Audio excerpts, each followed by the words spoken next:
He want me to pat him the whole time. But yeah. Let me bring this mic over so I don't have to keep leaning over. So we're going to get into it. Let's check it out. I'm going to blow it up. And we're going to check it out. We're going to check it out. Let's see. We go get into this. Let's see what the fuck going on. Warning, this video contains themes of violence, death, and gang activity. This video is for educational and documentary purposes only. This video is not intending to incite or encourage illegal behavior in any way. Every effort has been made to remove any content which violates YouTube's community guidelines. If you'd like to see an uncut version of this video with everything that I can't show you on YouTube, head on over to patreon.com/trapdoorrocks. Supporters of the channel also... Hey, if there's the uncut version on Patreon, hey, that might be worth paying for. You'll get access to my recent vlogs with Academics and Adam22, as well as my old deleted King Von videos, and supporters on the $5 tier. Oh my motherfucking God. Flowers motherfucking Buds is in the fucking chat. Liam F, the Underground King. Liam F, what's up, bro? What's the deal? My dog. What's up with my dog, man? My bro. Yeah, man, it's been a minute, man, but I've been checking out your little live streams, man, with the old school rap, man. I'll be riding around to it, actually. It's a couple of days I checked your shit out. I was in my car, and I was letting it just play as I rode around to it. But, yeah, man, it's been a minute, bro. Liam F, man. I see you, man. Me too, bro. Big busy, bro. I'm trying to get the, we back, though. Yeah, I'm trying to get the podcast off the ground, man. You know, I've been hanging out with Pot Lord and all them. They've been giving me some tips. I got to meet House Phone. I met Yuri. I met Blasey. It's a whole lot, man. A lot of things I haven't really been posting, but I'm gonna get my camera out, man, and give me a cool little pic with them one time, man. But yeah, man, you seen the King Von doc though? I haven't watched it yet. See, Trap Lord Ross is weird, bro. Not like that, man. He's probably one of the greatest documentarians as a singular person that I ever just seen on YouTube. But his information isn't always solid, bro. His information be like, and I understand that because he gathered his information from off YouTube and, you know, a lot of gossip sites and shit like that. And he put it all together. He got some, you know, legal papers and all that. But one thing about the streets, the internet, and then there's paperwork. You know? Like, and y'all think all this shit supposed to coincide, but it really don't. Because, see, you have the streets. And the streets is like the unfiltered truth. Like, what we actually know. Feel me? And then you got the internet. Like, feel me? Which is more so hearsay. You know? What I say? It's the streets, the internet. I'm so high, I forgot what the fuck I said. I lost my train of thought, y'all.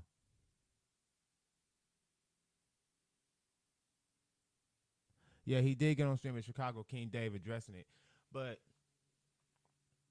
it's like, you understand, bro. We got the streets, then we got the internet, then we got paperwork. That's what I'm saying.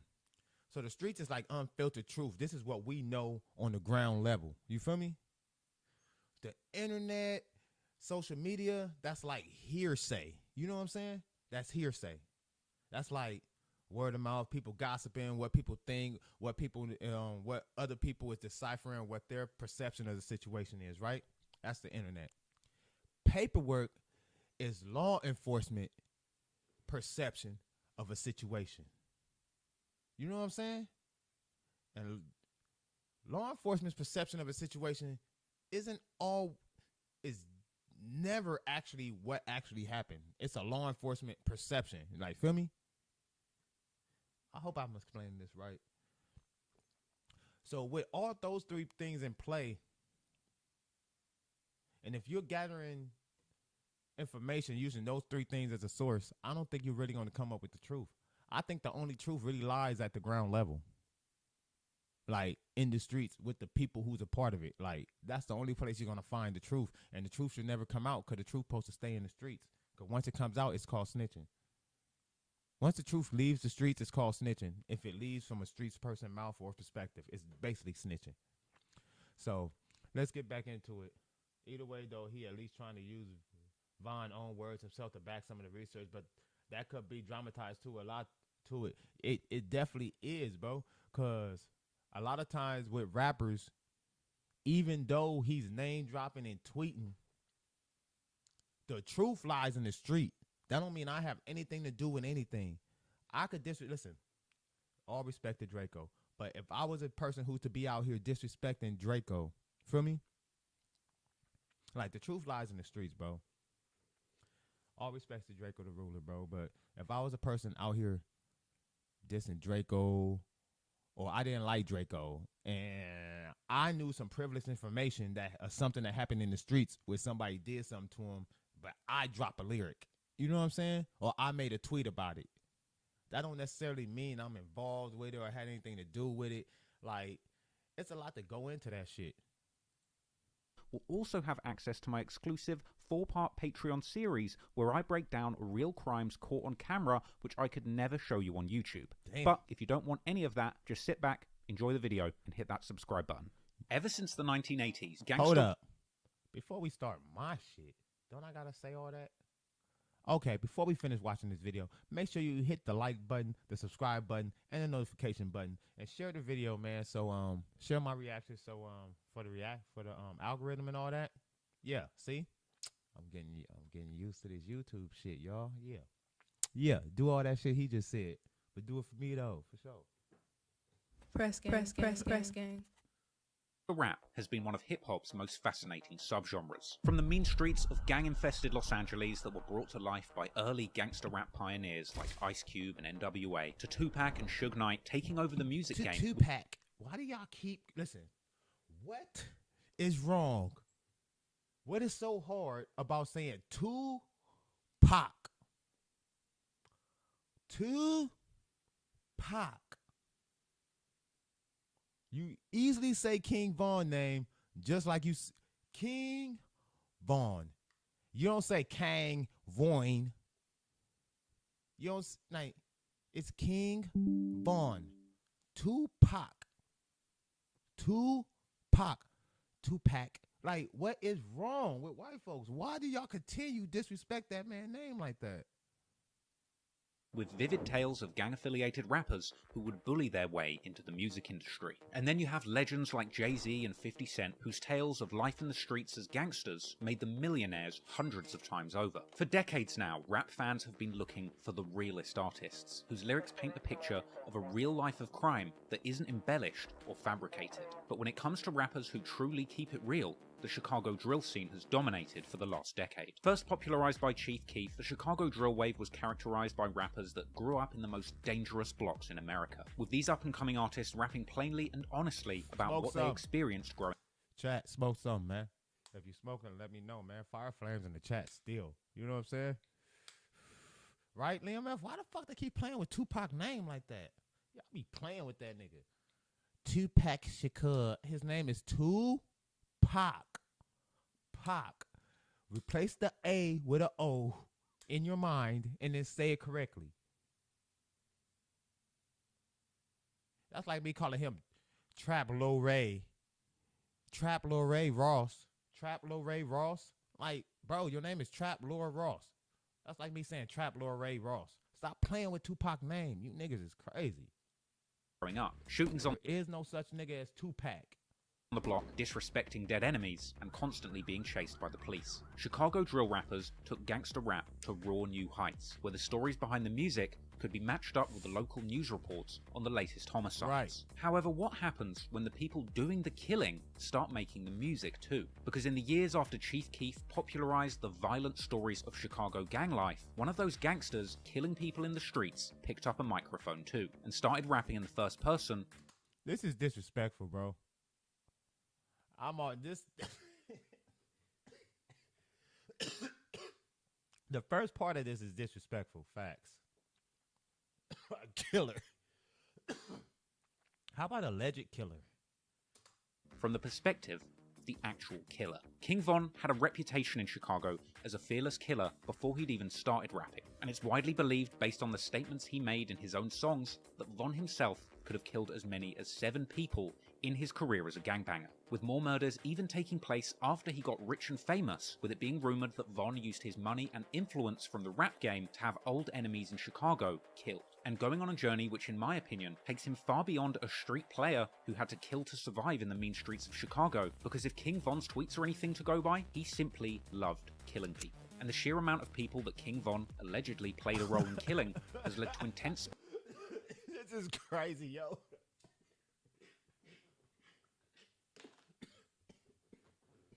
I'm about to die. Why they doing my boy Von like that? They treating Von like, damn. Why y'all doing Von like that? Nah, Von wasn't doing all that. He killed as much as 7 people. Damn. I don't know, bro. What you think? Y'all think Von was killing niggas like that? Speculation as to whether he was a full-blown serial killer, a title which King Von's enemies even said that him and his friends took personal pride in. Now, the FBI defines a serial killer as a person who kills over 3 people with time spans in between them of more than a month. Furthermore, serial killers tend to have an element of psychological gratification which plays a role in the motive for their murders. The FBI also state that a serial killer might seek various... Okay, by definition, yeah. Okay, if he did do it, by definition, you're a serial killer, right? But what street nigga ain't a serial killer, you know? Like, if you really living the life, if you really crippin', if you really blooding, if you really out there gang banging, O Block, GD, BD, whatever, New York blood, West Coast blood, down south, whatever, you know? It's kind of part of the application process. Like, you know, if there was an application to be in the gang, it would be, you know, are you down to shoot, pillage, you know, multiple people, you know? I know y'all don't think these niggas out here walking around with choppers for one person. I hope y'all don't think these niggas is out here with an extended clip with a switch on it for one person. You know all these niggas are serial killers, right? We not just gonna put it on Von. Von was pretty sure. I mean, like, no, think about it though. Listen, bro, niggas is talking about switches, an extended clip, or a chopper. Technically, everybody's a serial killer at that point, because you ain't got no switch on your Glock for one person. You ain't got no 30. You don't got no 30 mag in a handgun for one person, and you're not carrying around a big ass gun for one person. Technically, all these niggas are serial killers. If you ask me. By definition, that is. If we're going by the Wikipedia definition. Kinds of gratification through their killings, such as anger, thrill-seeking, financial gain, or simply for attention. I personally believe that over the course of his career, King Von demonstrated all of these characteristics and can indeed be classified as a serial. I personally believe this nigga snitching. King Von frequently exhibited behavior in public that conformed with these rules, tweeting regularly about his desire to kill, bragging about having committed specific murders in his music, which attracted him international attention and Billboard charting songs, with his drill anthems about murdering rivals making him a rich man with millions in his bank account. The FBI also point out another characteristic of serial killers, specifically that their victims may all have something in common, for example, a demographic profile, appearance, gender, or race. And it would appear that King Von only killed young black men and women from the community he lived in. These were all people just like... Now that's stupid. He only killed young black men and women from the community he lived in. Look, bro. That's how gang violence work. Your ops are usually in the community you live in. Your ops are usually of the same demographic, come from the same community. Look, How else do they become your ops if you have no relation? Like, you talking about I'm just going around hating people I've never even met? Like, no, they're ops. They come from our community. Like, he killed people that was of the same race in the same community that he lived in. So did, like, what the fuck you talking about? So did every other mass shooter. You didn't say that about the Columbine boy when he went to the high school. He was a, man, duh. You can't kill people outside of your area if you're not outside of the damn area. Hence, if you're broke and live in the projects, also known as O Block, these are community housing, which are known as projects for people with no money, less money. Where else are he going to commit his crimes at? That's dumb. I don't even know what I do with my blunt. Oh, there you go. Kim, being born into a rundown part of Chicago and growing up with a lot of disadvantages. All that really separated Von from his victims were the fact that they were from a rival territory, and he believed that nobody would miss them. King Von has officially been implicated in 4 murders, 2 where he was suspected of being involved. That picture, young black men and women from the community he lived in. These were all people just like him, being born into a rundown part of Chicago and growing up with a lot of disadvantages. All that really separated Damn.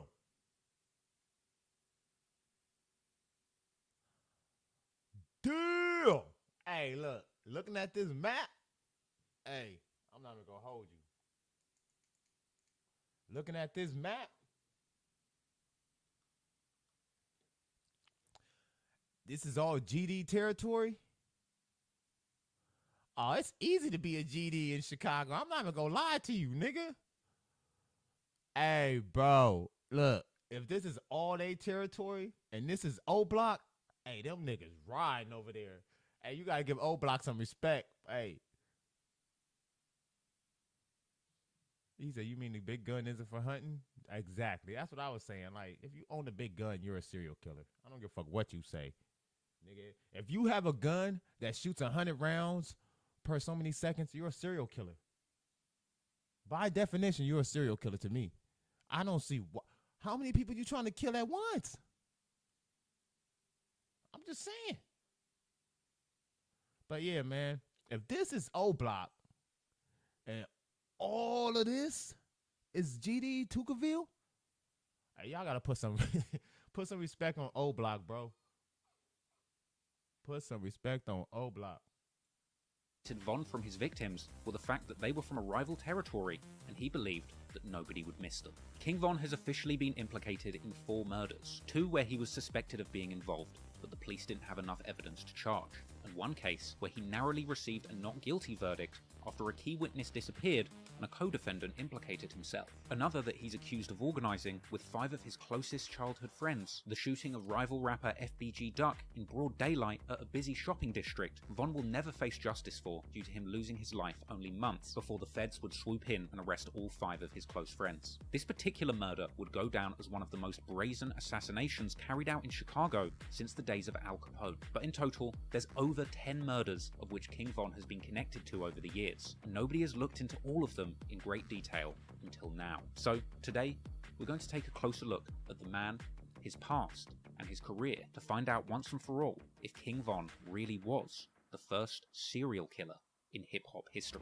He was in jail for 2 murders? Yeah, 1 murder and 2 attempts. 4 shooters and a hail of bullets. All of them was scatter bomb. All of them was scatter bomb. Police found several shell casings in this parking lot. King Von was bloodthirsty. He loved death. He loved killing. I got a lot of fights. Just for how many I think? King Von had a insatiable obsession with murder and violence. Shooting leaves 1 person dead, 4 others injured. Me? Hey, I know you. You ain't know me. I you. King Von probably would have been considered like a serial killer. They labeled the man a serial killer. Them. Y'all foul. King Von, real name Davon Bennett, was born on August 9, 1994, in Chicago, Illinois, growing up on West 78th and South Hermitage in an area known as Killer Ward, an area mainly affiliated with the Chicago gangs, the Gangster Disciples, and the Black Peace Stones. Von would attend Barton Elementary School in the area, but despite starting life as a fairly normal kid in Chicago, he would be subjected to the influence of gangbanging in his This shit is like a Vice documentary, nigga. This nigga went up. family home from a young age. His father was Walter E. Bennett, aka Silk, a well-known street dude from nearby Ada Park. Von was mainly raised by his mother, as his father was in and out of jail throughout his childhood. But Von's father was apparently a legend in the streets, with ties to the street gang, the Black Disciples. However, much like Von, despite the fearsome reputation he'd earned in the streets, it would ultimately be this proximity to gang life that would lead to his father's demise, as King Von's dad Silk was shot dead when Von was only 11 years old, apparently being targeted by a sniper outside of a skating rink, according to an interview with King Von's uncle. Rest in peace, King Von. Rest in peace, Silk. That's crazy. Like, I'm with Big Bro every day. My kill his daddy with a sniper rifle. This get deep, though. You know what I'm saying? Yeah, sniper. I hit him with a sniper rifle. They at the skate rink, but you know, that's another story. It seems clear that King Von's father Silk was remembered as a legend of the block. However, coping with the loss of his father at such a young age clearly had a negative effect on the mindset of a young King Von. He would tweet and rap in freestyles years later that he simply couldn't sleep after his father's death. They killed my daddy, I couldn't even go to sleep. And throughout his teenage years, he would post RIP tributes to his father on Twitter to commemorate his birthdays. Naturally, Von would follow in his father's footsteps, getting involved in local gang politics at a young age, with Von actually telling 16-shot visuals in his very first interview that he got involved in the streets in 4th grade, eventually getting his hands on guns by the time he got to high school. You was out here toting pipes in 4th grade, like when you started? I probably had a BB gun or something. It wasn't that heck, like, it ain't get, I just been, you know, in the streets. That's awesome. I just like being outside. You know, one of the little boys that like sneaking out, just being outside all day, just doing bad. Man, the gun, all that that shit come to play to like what? Yeah, like late 8th grade, 7th, 8th grade when it really got to that point where you gotta hurt somebody or somebody trying to hurt you and you gotta protect yourself. Von would rap on the unreleased song Wait that he jumped off the porch, getting deeply involved in gang politics in 2006 when he was just 12 years old. Von would initially be a member of a local street crew affiliated with the Gangster Disciples called Killer Ward, being seen in numerous group pictures with that crew. And affiliates from the area would later post tweets suggesting that Von was indeed putting in work for this crew during his time gangbanging in Killer Ward, with Von himself corroborating that he was close to the members in Killer Ward where he was born, but making it clear that he's always been a member of the Black Disciples due to his family affiliation. Now, Von would live around Killer Ward up to around 2008 or 9, after which he would eventually move to the infamous Parkway Gardens housing development. This housing complex is notorious for its affiliations with the Black Disciples street gang. Parkway Gardens would later be referred to by insiders as O Block, but prior to that, it was referred to as Wick City. And here, King Von would meet many of the people who would end up having a huge influence on his life and career. People famous for their affiliation to O Block, whether through the gang wars going on there, or through the music that had been made about the gang war. People like Boss Top, Chief Keef, T-Roy, White, Duke, BJ, Big A, Trey 5, Sharoid, J Money, Platoon, and countless other people that played a big role in Von's life growing up. Von would also attend a new school in the area, the Hyde Park Academy, where he would attend with people from other rival territories with affiliations to the Gangster Disciples. People like FBG Duck, who would even claim in a Twitter exchange in 2014 to have plotted to beat King Von up on the school bus, and people like Lil Mark, who Von would even be seen in throwback pictures with before their feud had escalated into something deadly. Von and his friends started out their gangbanging careers with fistfights with the ops at school. That's how it usually be. Like I said, when he said that a serial killer usually kills people in this community, I said, anybody, that's like, you're in the community. Where else you're going to kill? Like, if you're a serial killer and you live in the community and you don't have the funds to go nowhere else, where else are you going to commit your crimes? Like, if your gang is here and the opposition to your gang is here, where else would you commit your crimes? So the fact that he's saying that a serial killer only commits crimes amongst his demographic and his community, like, well, I think anybody only commits crimes amongst their demographic and in their community, whether you're Asian, white, black. That's just crazy. Schoolyard scuffles that would unfortunately escalate over the coming years developing into full-blown gang war with firearms involved. Over time, a teenage Von would begin getting more and more involved in Chicago's street gang conflicts, apparently bringing guns to school as young as age 13. Chop Squad, who went to school with both Von and G Herbo, would claim that Von would even show off guns in class, with it apparently being Von himself who started the trend of teenage gangbangers in their school bringing guns to class. Von was the type of person to bring a pole to school at 13 for. Like, that's what me and Herb was talking about. Herb was like, he knew it was real when Von walked up to him in school. He was like, he had flashed a pole or something. He was like, Herb knew every day from there it was up. He was like, oh, we bringing guns to school? You know what I'm saying? Like, oh, it's on now. He's like, every day from there, everybody brought guns to school. And he's like, Von was the one to start that off. In fact, G Herbo would even later rap about this on a collaboration with Von called FaceTime, saying that Von showed him a revolver in freshman orientation, an experience which led G Herbo to begin bringing guns to school himself too. Now, King Von was apparently out of control as a youngster. According to one story, Von actually did a shooting on prom night whilst wearing his suit, after literally tweeting out that somebody better not try him in his suit. So naturally, you can imagine, Von ended up spending a significant amount of time in trouble with the law as a teenager, with large patches of... Hey, doing the shooting at prom is wild. Going to prom and busting that, getting it cracking, yeah, that's cold. nigga wore all white to the prom and then brought the blick and got it cracking. Like, you a cold nigga. You come to school and get it cracking for prom. Nigga, you graduating? Of his most formative years spent inside jail cells. Von went to jail for the first time around August 2010 at age 16 for armed robbery, apparently robbing someone for their car at gunpoint. Something that he would actually later refer to on his song Armed and Dangerous, saying that he was arrested on August 11th, 2 days after his 17th birthday, when he was offered 21 to 45 years in a plea deal. Von would end up spending time in boot camp, an intense military-style juvenile program, ultimately rewarding him with early release. But soon after that initial charge, Von would catch another in January 2011, ultimately spending 15 months behind bars as a juvenile, being locked up between December 2010 and March 2012. And during this time of incarceration, Von's best friend T-Roy would tweet calling for his release. Eventually, in March 2012, Von would be a free man once again, but he was only free for a matter of months, from March to November 2012. But during this time, Von would undergo a transformation, going from a gun-toting stick-up kid to a full-fledged killer after witnessing the death of one of his close friends, which, as he put it, turned him into a demon. You keep calling him a killer, what I see. Before we get into the first murders that King Von was allegedly involved in, I just want to take the time to consider the real reasons why he would be motivated to kill in the first place. Despite covering a lot of gangsters who are hardened killers, it's important to consider the social circumstances that need to exist for a teenage boy to start committing murders. Firstly, these areas where King Von grew up in Southside Chicago, Killer Ward and O Block, are incredibly poor and dangerous areas, with the latter even being described by the local Sun-Times newspaper as the most dangerous block in Chicago. Part of the reason why so many of these gang murders in Chicago go unsolved is due to the failure of policing in these areas. Someone like King Von grew up seeing death and destruction as a completely normal thing. And if the police never come to your area to solve crimes or deliver justice, it's easy to see why you would place more trust in street justice than in the state. Furthermore, you really have to ponder whose fault is it really that some him into a complicated cause for this phenomenon in Chicago go unsolved is due to the failure of policing in these areas him into a demon.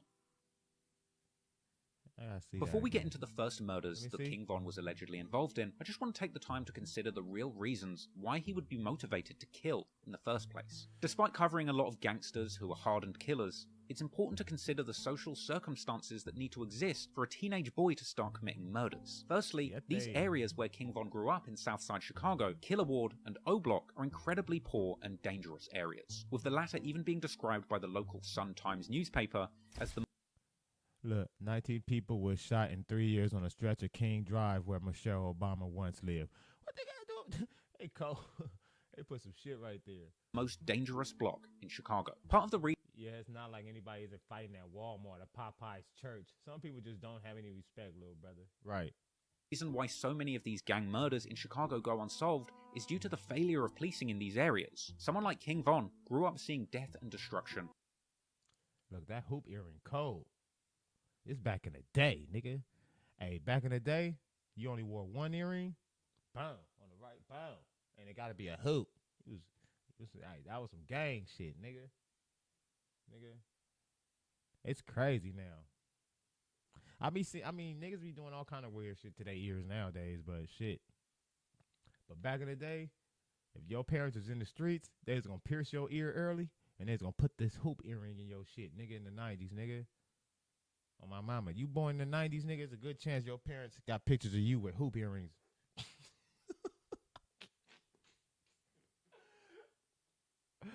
And, hey, look, it's just some street shit in L.A., bro. Hey, look, I know, look, shout out to all my white viewers, but look, if you a nigga, man, coming up in the hood, because, see, I'm a little older. I'm born in the 80s, so in the 90s, we was walking around with the hoop, like, bow, what's happening? You know what I'm saying?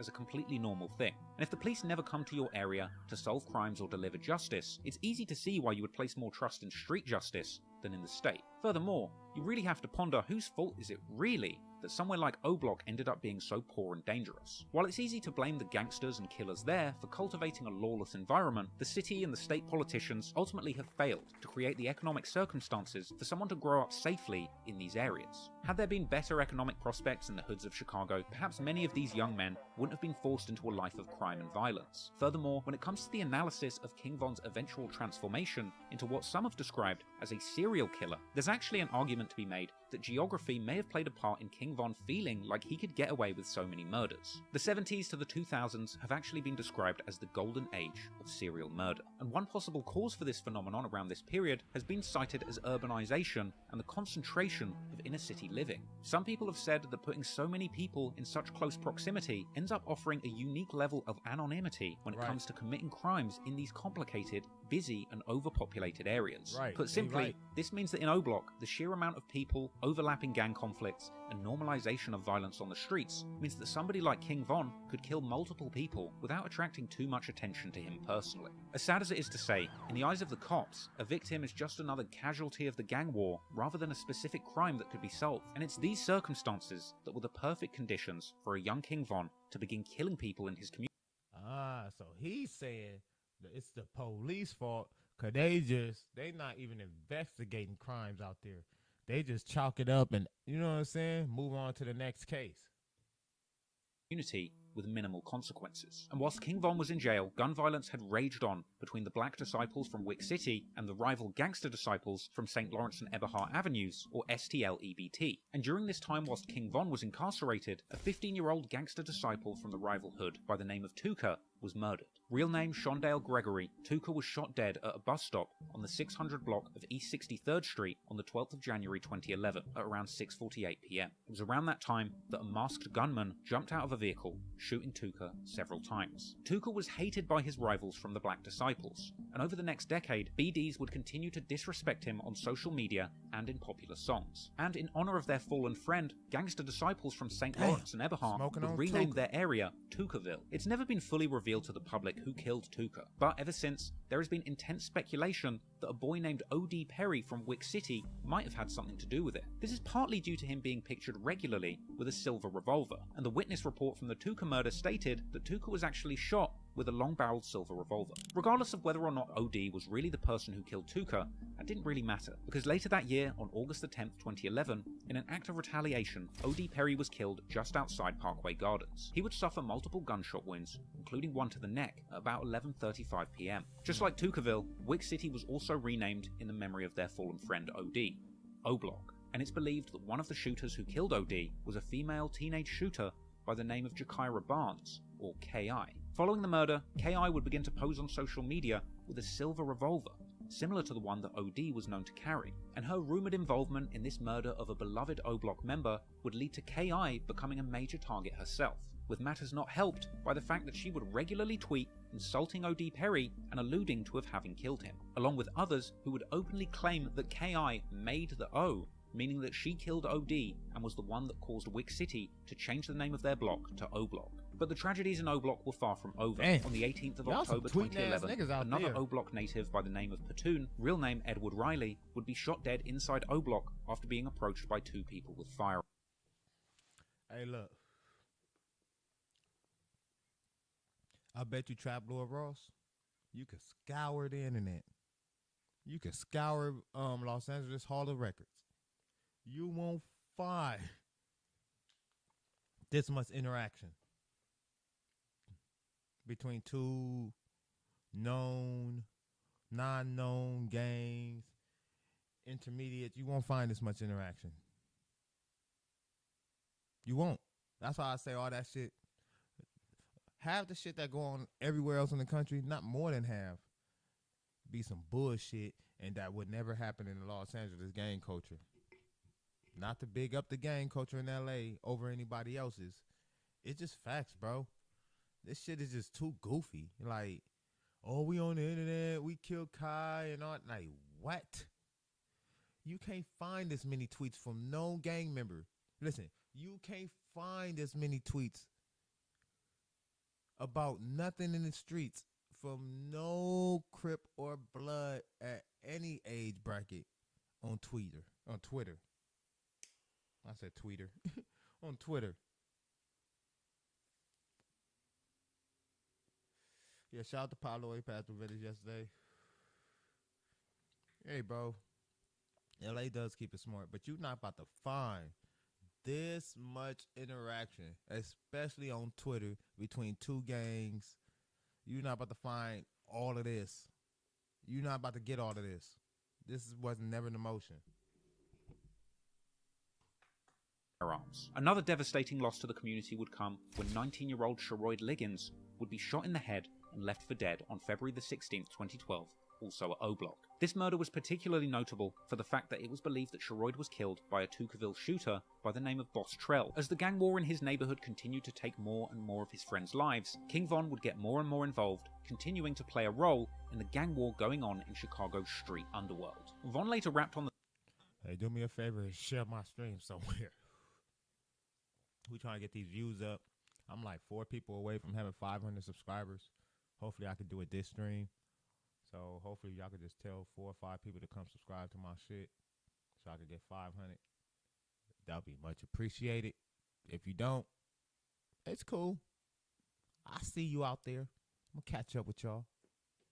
On the song Don't Want to Be Me, that everything changed for him in 2012, and that this is when he decided to get more active in the gang war.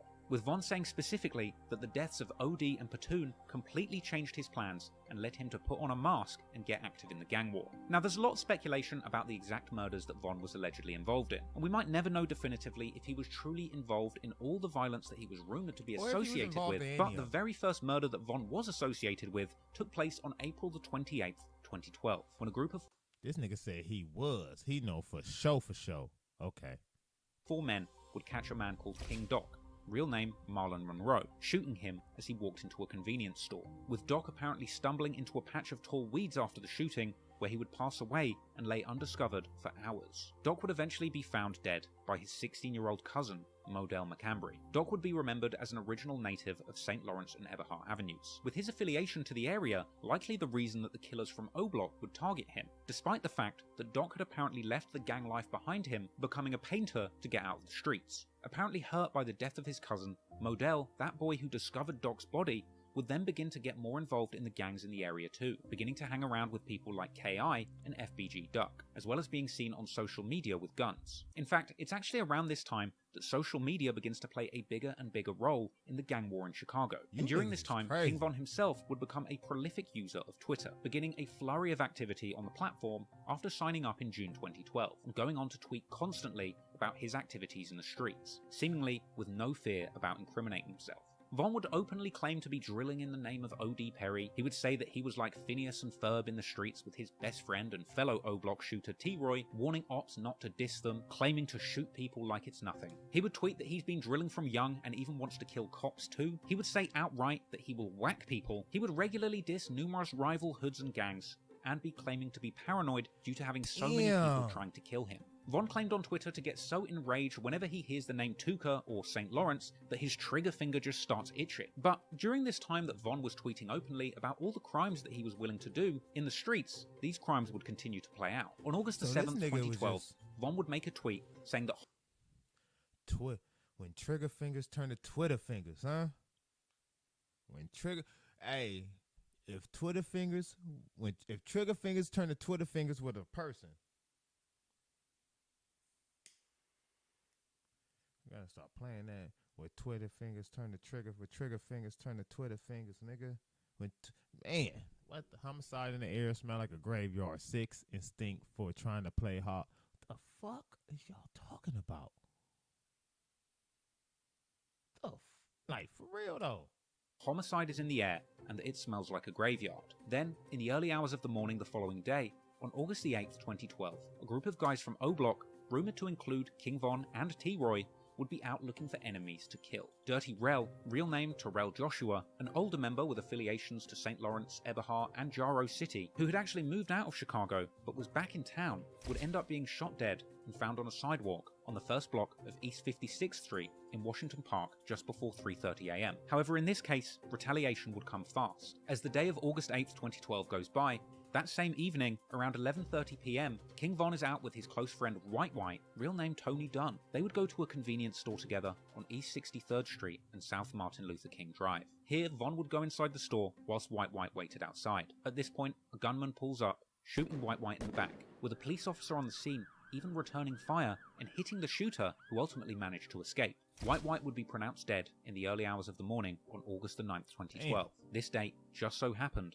to be King Von's 18th birthday. This was a devastating incident for Von, who would tweet numerous times about the murder of his friend Whitey, including this one where he said that he had just bought Whitey a pill and gone inside the store, only coming back outside to find a crowd surrounding his shot friend and at first believing that Whitey would be okay. After this, Von would tweet messages saying that this killing is what led him to act out, and in the days following, he would be pledging to kill his enemies publicly. Von later elaborated on his mindset around this period in his song Demon, saying outright that witnessing the death of his close friend Whitey on his 18th birthday is the exact thing that turned him into a demon. And Von would rap that after this, him and his right-hand man T-Roy would be doing hits back-to-back to avenge this tragic loss. Von would apparently be trying to kill much more ruthlessly after this, desperately wanting to get at rival shooters K.I. and Wooski, who had mocked White's death on Twitter. In September 2012, King Von and others caught K.I. on the train, apparently beating her up and mocking her on Twitter in the aftermath. Von would eventually catch up with K.I. in much more deadly circumstances, but not for a couple of years. For now, he would continue to gangbang in the streets with his O-Block brothers like T-Roy, ultimately winding up implicated in numerous murders as he continued to seek revenge for the murder of White,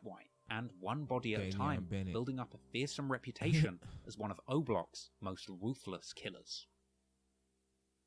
Modell. Chicago drill veteran Tay Capone would tell 16 Shot and Visuals in an interview that if you hung around King Von in 2012, you simply had to accept that you would be in shootouts. If you was hanging with Von, you had to accept everything that came with Von. You had to accept that you was going to be in shootings, accept that it was going to be that, and you had to be with it, you feel me, with Von. King Von was on a mission in 2012 to get revenge for the friends that he had lost to the gang war. Losing OD, Platoon, and White turned him into a demon, he said. So he would spend every day in the streets of Chicago stalking his ops and broadcasting his activities on Twitter for the whole world to see. On September the 6th, 2012, Von would get arrested, even taking selfies for Twitter inside of the cop car. He would post pictures of him and his partner in crime, T-Roy, dubbing themselves the O-Block Savages. In fact, after posting one picture together, one woman from O-Block even suggested that Von and T-Roy stop being photographed together in case somebody sends it to the police. Von would tweet how him and T-Roy's names were ringing in the streets and that people were praising them for doing their thing,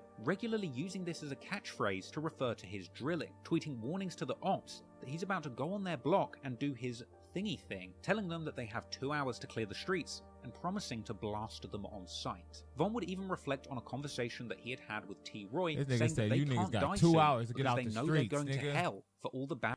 This nigga told niggas, y'all got 2 hours to get out the streets, nigga, or I'm pulling up, nigga. That's the coldest shit ever. You gonna tweet to the ops, nigga. Y'all got 2 hours, nigga, before I come through that motherfucker. Either get out the streets or get ready. Bad things they had done in the streets. Von would even openly tweet about shooting up Dunbar High School around this time. And, unsurprisingly, he would continue to be in the eyes of the law, being picked up in October for battery. But little did the police know just how serious Von's crimes were about to get in the coming weeks. On the 13th of October 2012, Von tweeted that he is about to pop these pills and spaz out on somebody, expressing frustration that he hasn't taken anybody down for a while and saying that he's getting dry. Perhaps a tweet with a double meaning that could refer to sex or murder. That very same day, Von would tweet that his ops party tonight is getting cancelled. Later, Von is tweeting asking for somebody to come and get him. And 30 minutes later, Von tweets simply, "Ha, followed by 45 Glock Me. That very night of October the 13th, 2012, Modell, that same teen who had found the body of his cousin King Doc dead just 6 months before, would be walking down the street with another one of his cousins on their way to meet a girl, when just before 9:30 p.m, somebody approached them on foot, opening fire. Modell would be shot in the chest and later pronounced dead in hospital. No one was ever charged with this murder or attempted murder, but many years later, police documents would be released revealing that King Von himself was positively identified by a witness as the shooter, with T. Roy apparently at the scene too. This meant that King Von was the prime suspect in the murder. And not only that, but King Von would tweet immediately after the killing. Now, it's important to remember that Twitter timestamps run on Universal Coordinated Time. That's the same as UK time, and that's where I'm reading these tweets from, which is 6 hours ahead of Chicago time. So for me to get the exact time of a tweet that was made by King Von or KI or somebody else in Chicago, I have to take the time that it shows on Twitter and -6. I'm telling you this because Modell was shot around 9:30 p.m. That means that King Von tweeted who died about 17 minutes after the murder of Modell took place. And that tweet was followed by yet another one reading, "It's not safe around our way," which came less than an hour after the shooting. And Von's "who died" tweet would provoke responses from somebody who even knew Modell, with Von saying that the dead person is somebody that they know. In addition to that exchange, the female shooter from Tuckerville, KI, would end up getting arrested not long after this for apparently shooting indiscriminately into O Block, hoping to kill anybody in retaliation for Modell. None of this seemed to bother King Von, however, as he clearly got a lot of satisfaction out of having seemingly killed again. The day after the murder of Modell, Von would tweet that him and T. Roy have a problem and that they can't stop doing their thingy thing. Von would tweet that the streets are in trouble when he's coming, and he would brush off the cops' attempts to arrest him. In fact, only 2 days after the killing, he would get into an argument with a well-known Tuckerville GD known as Wooski on Twitter. Wooski had inferred that he had been out looking to catch Von that day, asking him where they were at, with Von leaving a heartless reply saying that he was getting t-shirts made for Modell's funeral. Unsurprisingly, Von would find himself on the radar of the police following the murder of Modell, getting picked up for unlawful possession of a firearm and being questioned in October 2012, with Von later tweeting that the cops grabbed him and warned him to be careful. Apparently the cops even told Von that when they question their ops, they all talk about him and T. Roy, suggesting that their names are feared in the streets. Von would even tweet after that his own mother was beginning to hear the rumours about his violent behaviour in the streets and she was trying to put him on punishment. But Von wasn't deterred, and he kept using Twitter to increase his reputation as a killer. The following month... Your mama cannot put you on punishment for murder, bro. You cannot be in the streets dropping ops and then your mama come home tomorrow. I heard about that murder you did. Give me your gun. Go to your room. Nah. That nigga was trolling. My mama been here and I've been outside dropping bodies, try to put me on punishment, cuz. Talking about I can't hang with the homies. She went in my room, took my burner, took the blick, cuz that ain't cool. Nah, it ain't going down like that. Von would be sending unprovoked Twitter ats at Wooski asking if he knew who killed Modell, provoking responses from numerous ops who wanted to see Von dead, including Wooski and KI. And to me, this is where we see King Von really beginning to take pleasure in killing. For years to come, he would tweet mocking Modell, saying it's messed up what happened to him and that he's a straight sucker. It's this sort of behaviour where I believe that Von crosses the line from a normal gangbanger killing to survive to a full-blown serial killer who is taking the lives of others systemically for his own personal gratification. At this point, Von has already satisfied the conditions of being a serial killer, having allegedly killed more than 3 people in different locations with large periods of time in between the killings. And his tweets express a clear tendency to take pleasure in killing and a desire to show the world what he's doing. A desire to show the world. Look. This is the premise of... And look, if you're activated in the streets, you're a serial killer. Period. Period. If you was once activated in the streets, guess what? You was once a serial killer. I'm sorry to break it to you, white folks. But that's how gang like culture is. Like, feel me? The goal is to get rid of the ops, which means there's multiple ops. Hence the S at the end of the word op. Ops. So if you have multiple ops and you're young and activated, Your goal is to get rid of all the ops, which means you will have to kill multiple people, which means you would be consistently, which would make it serial, which would make you a serial killer. Y'all see how that works? Every activated gang member in these streets is a serial killer. Some kill more frequently than others, but I bet you they ain't never killed the same person in the same spot. So killing multiple people in different locations, in the same demographic that you are a part of at different times, wouldn't that make every gang member a serial killer? I don't think we should just put this on Vaughn. That's just me. I don't think we should just put this on Vaughn. That's all I'm saying, man. Hey, if you ain't already subscribed to my channel, I'm like 4 subscribers away from having 500 subscribers. I'm really trying to hit that mark during this stream. So hit the subscribe button and hit the like button and share the stream with somebody, man, so we can get some more viewers up in here. But I think this is a reach. I kind of think this is a reach because I already call gang members serial killers. If you have a chopper, if you have 30 bullets in an extended clip that's meant for multiple people, if you have an extra clip and a different gun at home, well, I think this is kind of like a reach. Let's say he was a gang member. He was a real gang member. Let's not say he was a serial killer, like he was just some common. You listen. Boom. Do y'all know what a serial killer is? Do you know what an FBI description of what is it? A profile? Do you know what the FBI profile of a serial killer is? The most common FBI profile of a serial killer?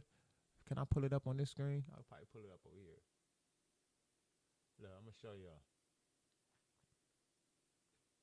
FBI serial killer profile.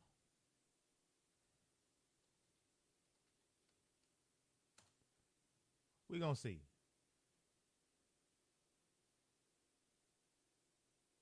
Boom. What is the Netflix show about? Who was the first serial killer profile? Okay, what is that's what I want to say. I want to say, what is the FBI serial killer profile? What is? Yeah, there you go. What is the FBI profile of a serial killer?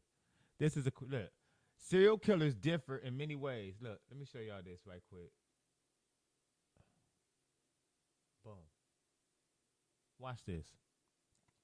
Serial killers differ in many ways, including their motivations for killing and their behavior at the same crime scene. However, attendees did identify certain traits common to some serial killer murders, including sensation seeking, a lack of remorse or guilt impulsivity, and here we go. What is the standard profile of a serial killer? While each of these types in their crimes have distinct characteristics, a general profile of a serial killer indicates they are general white. Listen, a serial killer, this is the part I wanted to get to. Here we go. I'm sorry y'all left, but this is the part I wanted to get to.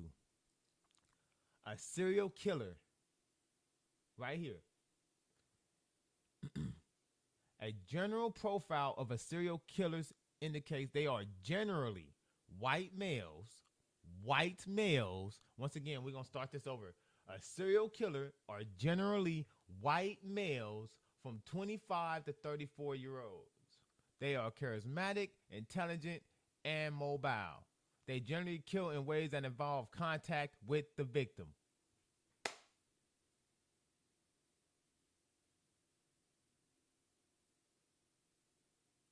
So, a gun is a non-contact weapon.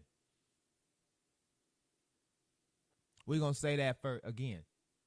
A firearm is a non-contact weapon.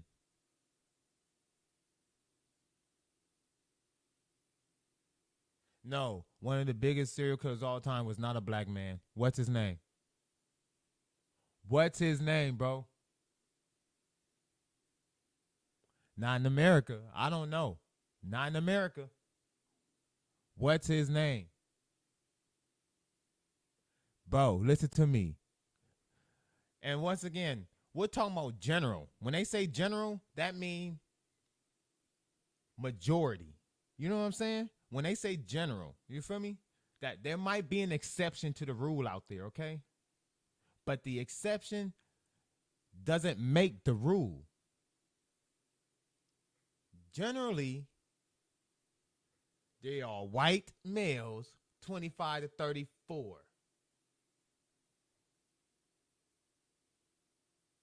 Nigga said Samuel Little. Who is Samuel Little? Never heard of him.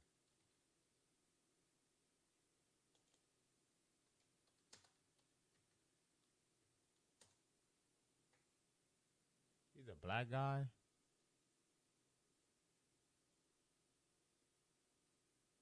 Samuel Little, born was an American serial killer who confessed to murder 93 women between 1970 and confessed to murder 92 people.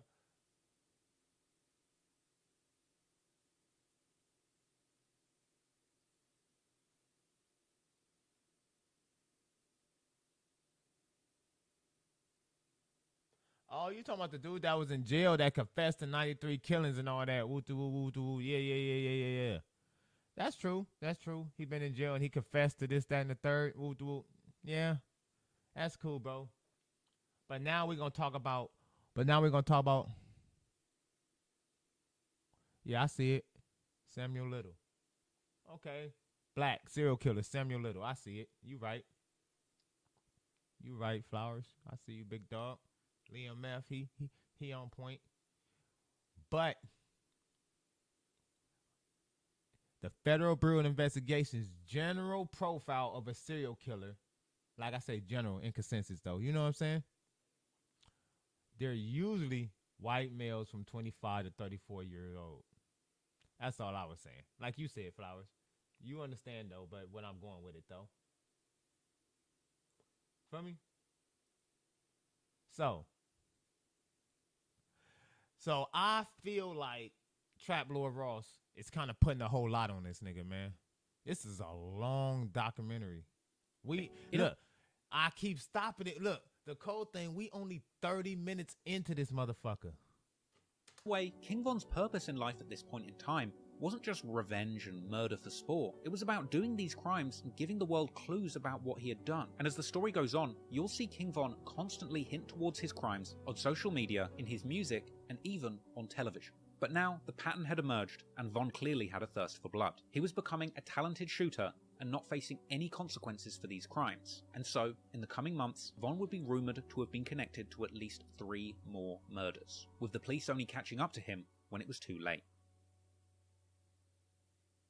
In late 2012, Von was earning a reputation as a feared shooter in the Chicago gang wars, something he would be more than happy to broadcast to the world. Von would be seen in clips posted to social media, sliding in cars with his partner in crime T-Roy and others, throwing up gang signs and saying that they're smoking Tuka. Yeah.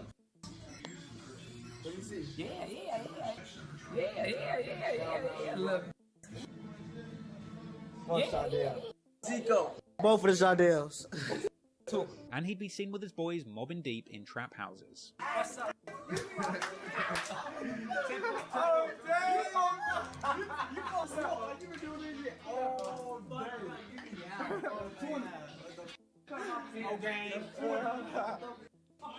Murder of K.I. Let's get over here. Skip all that. Murder of K.I.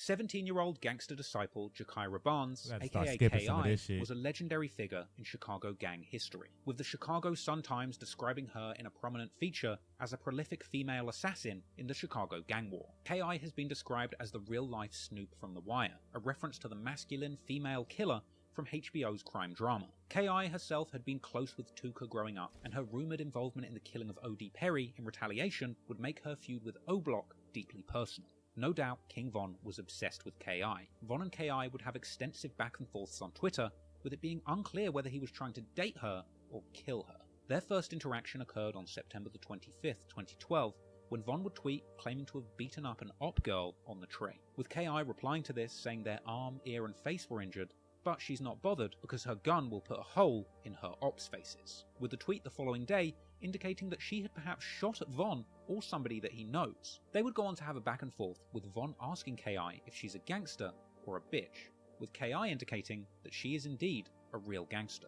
Von would go on to reply to her posts shouting out her gang, asking her why he never sees her when he spins the block, with KI replying that Von can die just like White, with Von saying she better kill him because he will kill her and she doesn't have the good aim like he does. That same day, KI would tell her followers to going retweet back and forth if they on think social she looks media. good. King Von retweeted it. KI would tweet saying that she'd beaten up someone from O-Block and that they should go and tell Von that she is tough. This would prompt a reply from Von, where he would say he can tell that she's tough, and jokingly asking her if she's looking for a boyfriend, as well as expressing doubt that she had even beat up his friend, with her replying saying she'd caught an O-Block member on the train who had denied being from there when beaten up, with King Von's sister chiming in claiming to have been there too, and KI saying that her victim didn't even punch her back.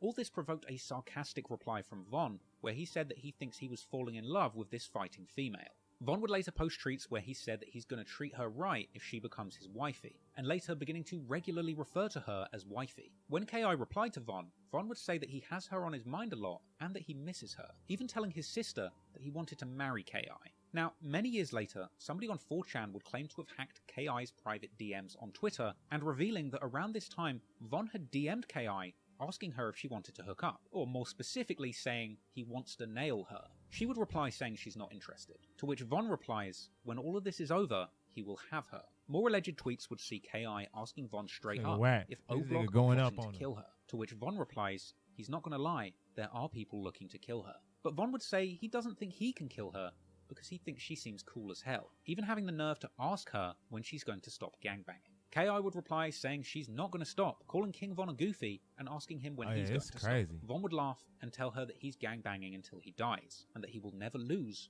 or quit, with KI ultimately agreeing with this and saying that she's planning the same thing, before mocking Von, saying he must feel really threatened by her, and questioning if he really thinks they can kill her. Von replies saying that they're trying to kill anyone, they're not just desperate for her specifically, before revealing that he had apparently had his gun on him when he beat her up on the train, but saying he didn't kill her because the police were there along with a woman from his block, with Von saying that if he really wanted to kill her, he would have took his chances and shot her in the train or the street. In response to this, KI would reply, come and get it, because she's ready to go to war with anyone, with Von clapping back, questioning why she takes things so seriously. After this alleged private exchange, Von would reply to a public tweet of hers dissing OD Perry, and reminding her that he beat her up, even saying that he wishes he'd spat on her afterwards. Now, Von began to use KI pretty much for entertainment, beefing her on Twitter whenever he was bored, but KI would be looking for Von in real life, however.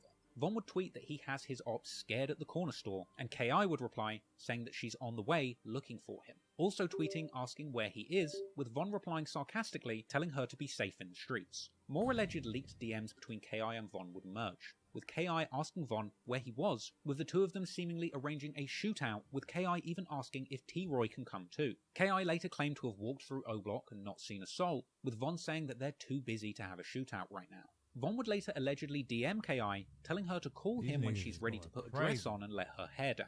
They'd keep going back and forth on Twitter publicly, building up this insane public history. KI tweeted that she was going to the store, and Von would warn her not to. Von would tweet reminding her that he had beaten her up on the train, with her saying that he's been hiding ever since. So you tell Von would clap back, when you asking when she's coming back to his block for a date, and KI would then remind Von of all the times that people from her side had beaten him up. Other O-Block members would tweet their intentions to kill KI too, and she would tweet that she wants to see King Von face to face, and Von would reply, she really doesn't. One tweet would see Von say that he'd spent all day trying to get KI on the phone, and that her voice sounded sexy.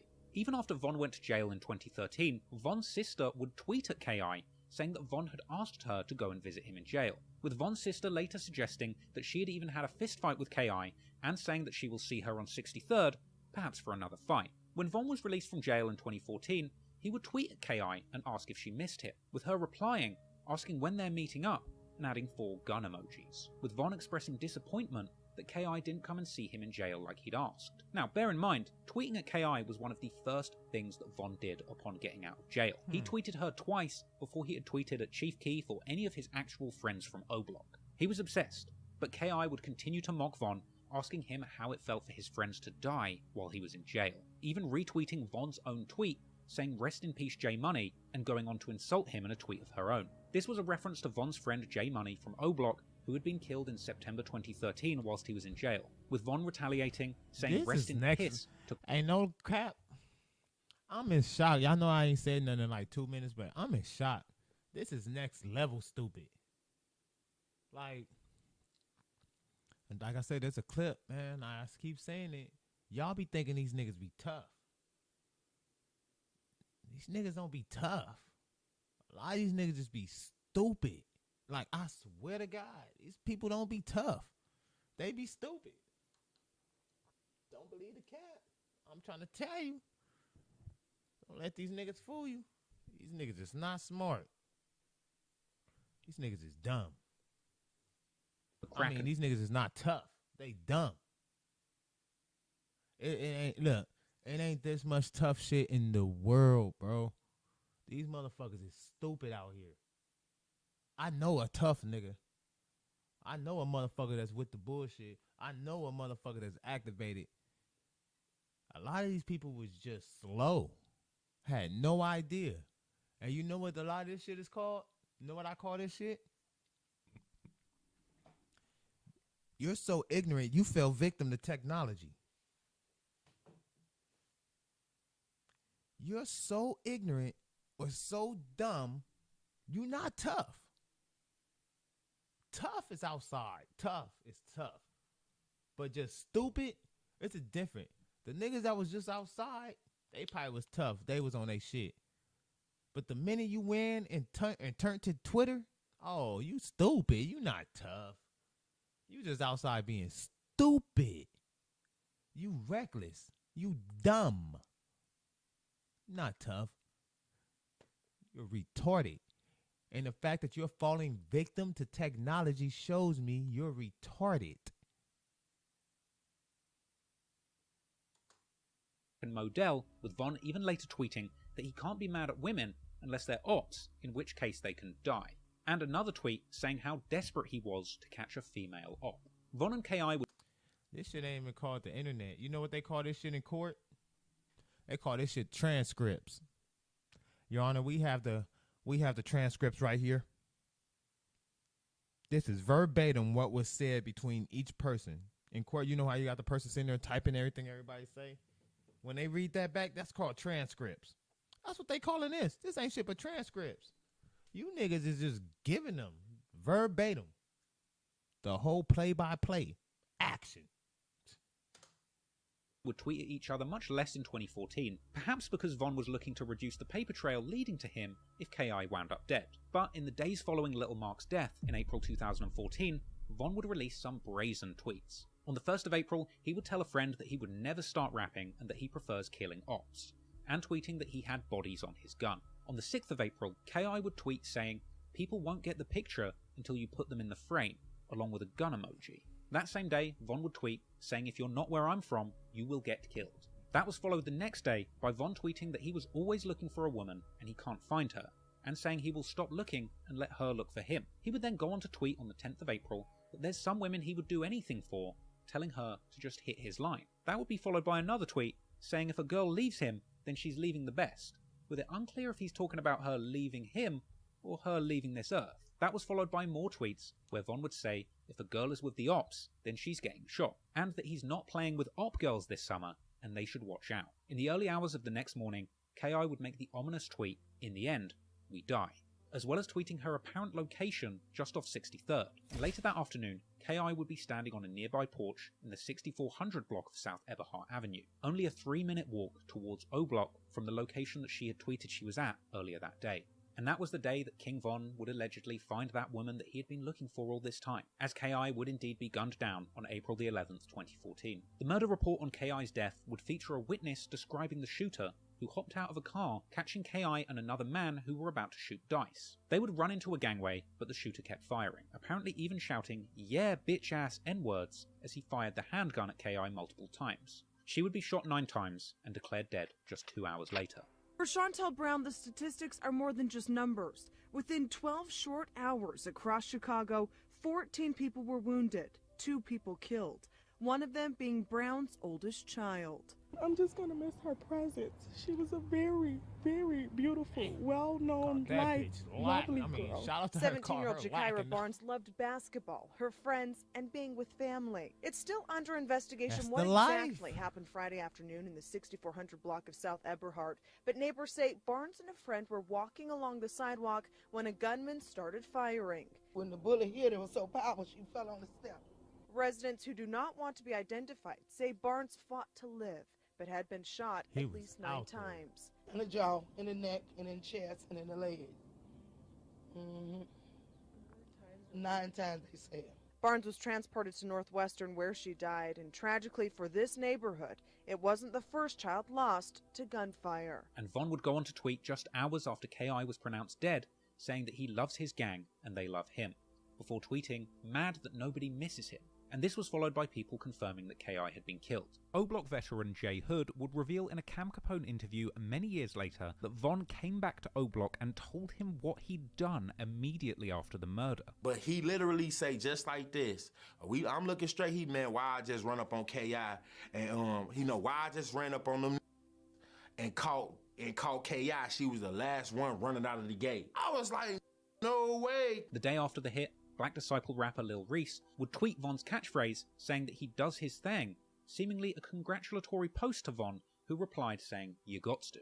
Von would later tweet that he needs a real bitch, and over the next few days he would once again deliver a flurry of activity on Twitter, tweeting that his ops don't scare him and that the whole gang war is funny to him. He would say that he's lost a lot of friends, so his enemies must die in retaliation.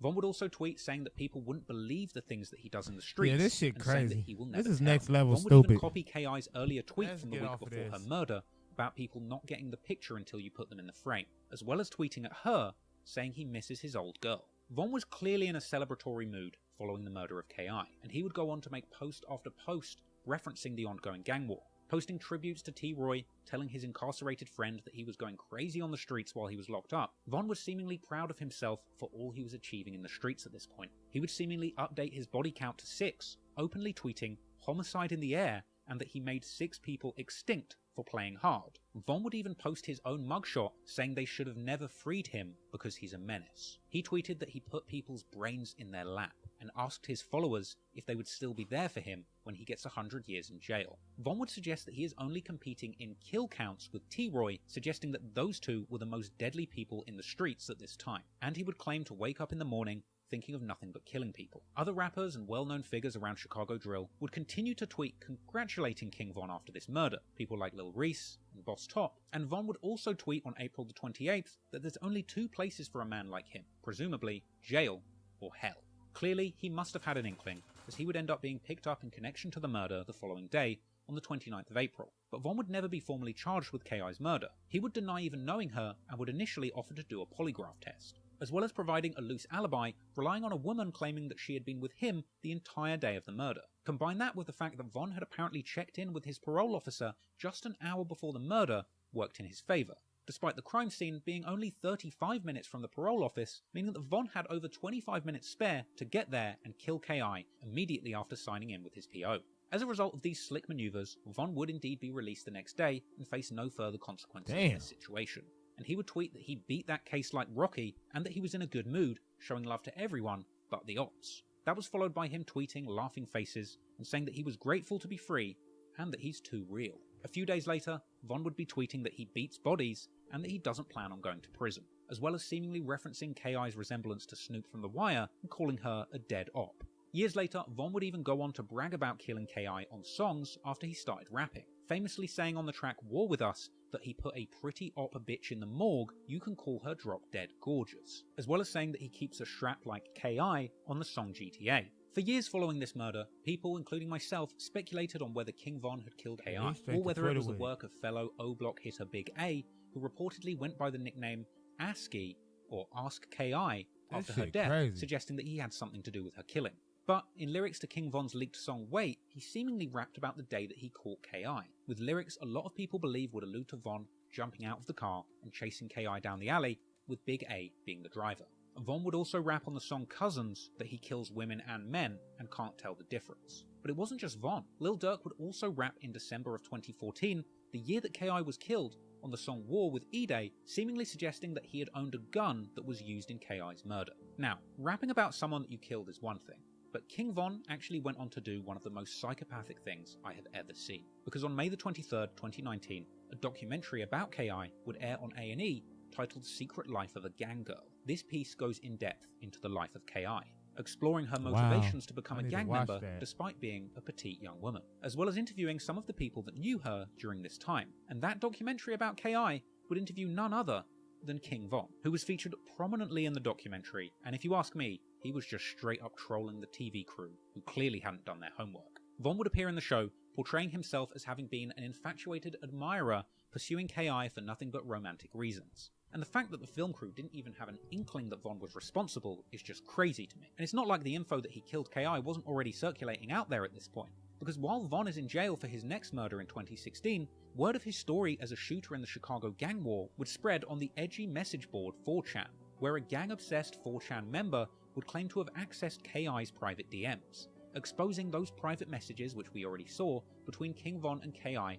all the way back in 2012. With this deranged 4chan user even replying to friends of K.I. from her account who had continued to DM her after her death looking for closure, with that 4chan hacker writing a lengthy post claiming to have been told by a friend of K.I.'s in the DMs that they believed King Von was her killer. Bear in mind, this information was floating around all the way back in 2016, 2 years after the murder and 3 years before the documentary. However, eventually, a whole year after Von's death, in 2021, the Chicago police would release documents revealing that they believed King Von himself to be K.I.'s killer, with apparently multiple witnesses pinning Von as the shooter, but unfortunately the state decided not to prosecute, stating that the case simply wouldn't meet the burden of proof to secure a conviction. So, King Von would be released back on the streets after having allegedly killed the girl he had seemingly spent years hunting down. But only a month and a half later, Von would go on to catch yet another murder, which would finally land him in jail, and just briefly putting a stop to his serialized killings. After being questioned about the K.I. murder and being released with no consequences, King Von felt invincible. The month is May 2014, and Von had... Ain't no telling though if all this shit true though. Like I said, we gotta take this shit with a grain of salt when it come from him.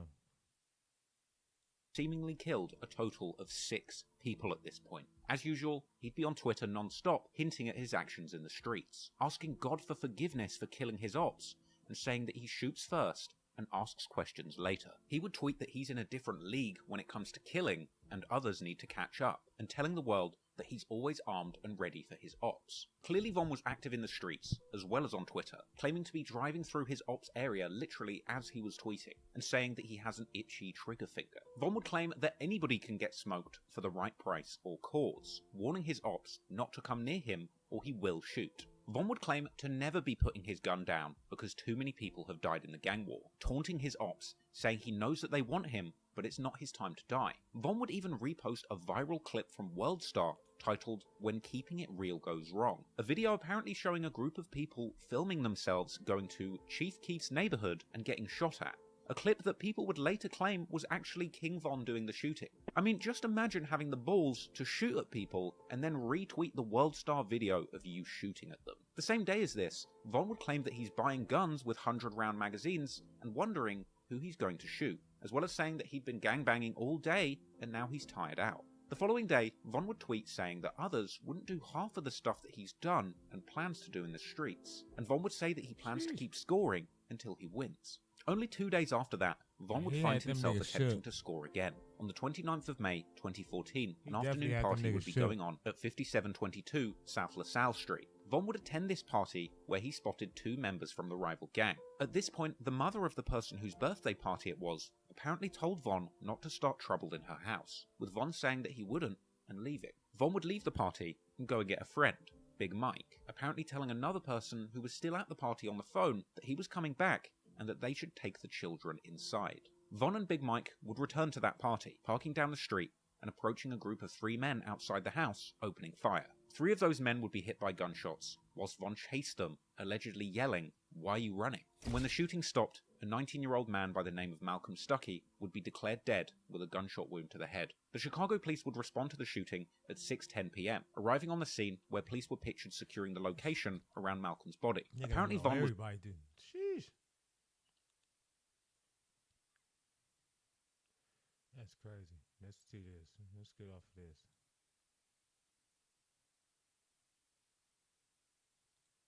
The realest gangster rapper who ever lived.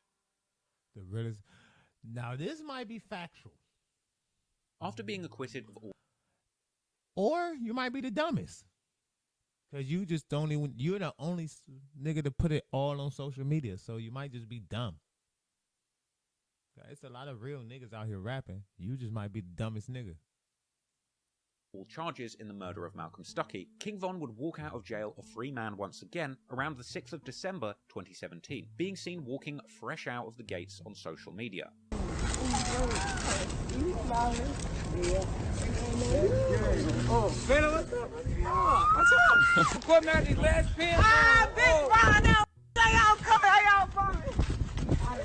Von would also return to Twitter as well as the streets, telling 16 Shot and Visuals that his friend E-Dog from O-Block picked him up and the first thing they did was go and buy a gun. I want on the block.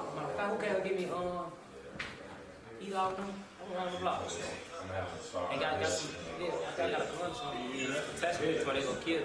At the time of his release, Von wasn't yet a rapper. It's unclear if Von ever really had aspirations of transitioning from shooter to rapper. On the one hand, there's old tweets where he perhaps jokingly said that him and T-Roy had planned to release music, but nothing ever materialized. And on the other hand, he had also tweeted that if he ever starts rapping, you should kill the person closest to you, because something ain't right. So it's safe to say that at least initially, Von's plans were not music. At least not for himself, because one person who hadn't forgotten Von during his long 3.5 years in jail was his childhood friend and Chicago rap superstar Lil Durk, who had tweeted his support for Von whilst he was still in jail fighting his charges, and apparently calling him regularly, even providing money for a lawyer. Durk would welcome Von home from jail with open arms, with Von actually revealing later that his friendship with Durk had initially had an ulterior motive, and that at first he was just planning to hang around Durk and rob people that he knew just to get himself to $100,000. I wasn't no rapper, so it wasn't none of that rapping shit. I'm thinking like, I just need to get 100,000. I'm gonna be decent. I'm gonna rob this, and I'm trying to rob this other. And this is what I was thinking in jail when I was, before I got to jail, you talk to your homie in jail. They say, what you gonna do? I say, I'm gonna go around Dirk, and I'm just gonna catch me. I'm gonna go around Dirk, and I'm gonna catch me like 2-3 months. You see what I'm saying? And Dirk, I ain't gonna let him know because he gonna try to stop me. After coming home from jail, music was the last thing on King Von's mind. He just wanted to get money and flex his newfound freedom. He would be seen fresh home, posing in new outfits on Instagram, with pictures celebrating his freedom, attracting threats from his enemies like FBG Cash. But it seemed that Von's friends would be looking out for him, and no one was looking out for Von more during this time than Lil Durk, who would invite Von into his life and entourage as he continued his rise as one of Chicago's most promising rappers. Durk was working on his 2018 mixtape Just Cause Y'all Waited, and that tape featured the classic track Durky-O Crazy. Soon after getting out of jail, Von would be sitting in the back of Durk's car previewing this future classic before it was released. Perhaps the reason that Durk wanted to play Von this track is because the song itself references Von's case, with Durk rapping that a witness went missing and now Von is coming home. Once again, Von's real life of crime was providing inspiration for Chicago's biggest rappers. Clearly Durk was inspired by the return of his newly freed hitter and would continue spending time with him. Later that day, in the same Instagram Live, King Von would explain to Durk how he grew his hair in jail just to keep himself warm, and explaining just how painful the shackles were that he was forced to wear whilst in solitary confinement. It was cold them nights. It was cold them nights. For them great, I'm under that blanket. Ooh, it was ugly. Ankle still got that scar on it. Look from for the thing. The shackles, them chilling. Going to court? In the hole, you gotta wear shackles. Oh, no? Man, everything. Every day? Every time you come out. Oh. Yeah, every day. You gotta get on the phone, man. Oh, you gotta wear shackles. Right, no, it'd be the back of my shit, because my ankle's little as hell. I'm full now. Look, I got that peeling on. Von would seemingly spend Christmas 2017 with Durk too, with them being seen together on social media, listening to classic Chicago drill anthems by L.A. Capone. Moving into 2018, Von started off in classic savage mode, posting on social media, toting guns, and declaring his desire to bring war to his ops. He had been seen on clips on social media, walking through O-Block and showing the world that he was still in these streets, untouched even after all of the people he had allegedly killed, even speculating on who was in the comments on these lives, his ops or the cops.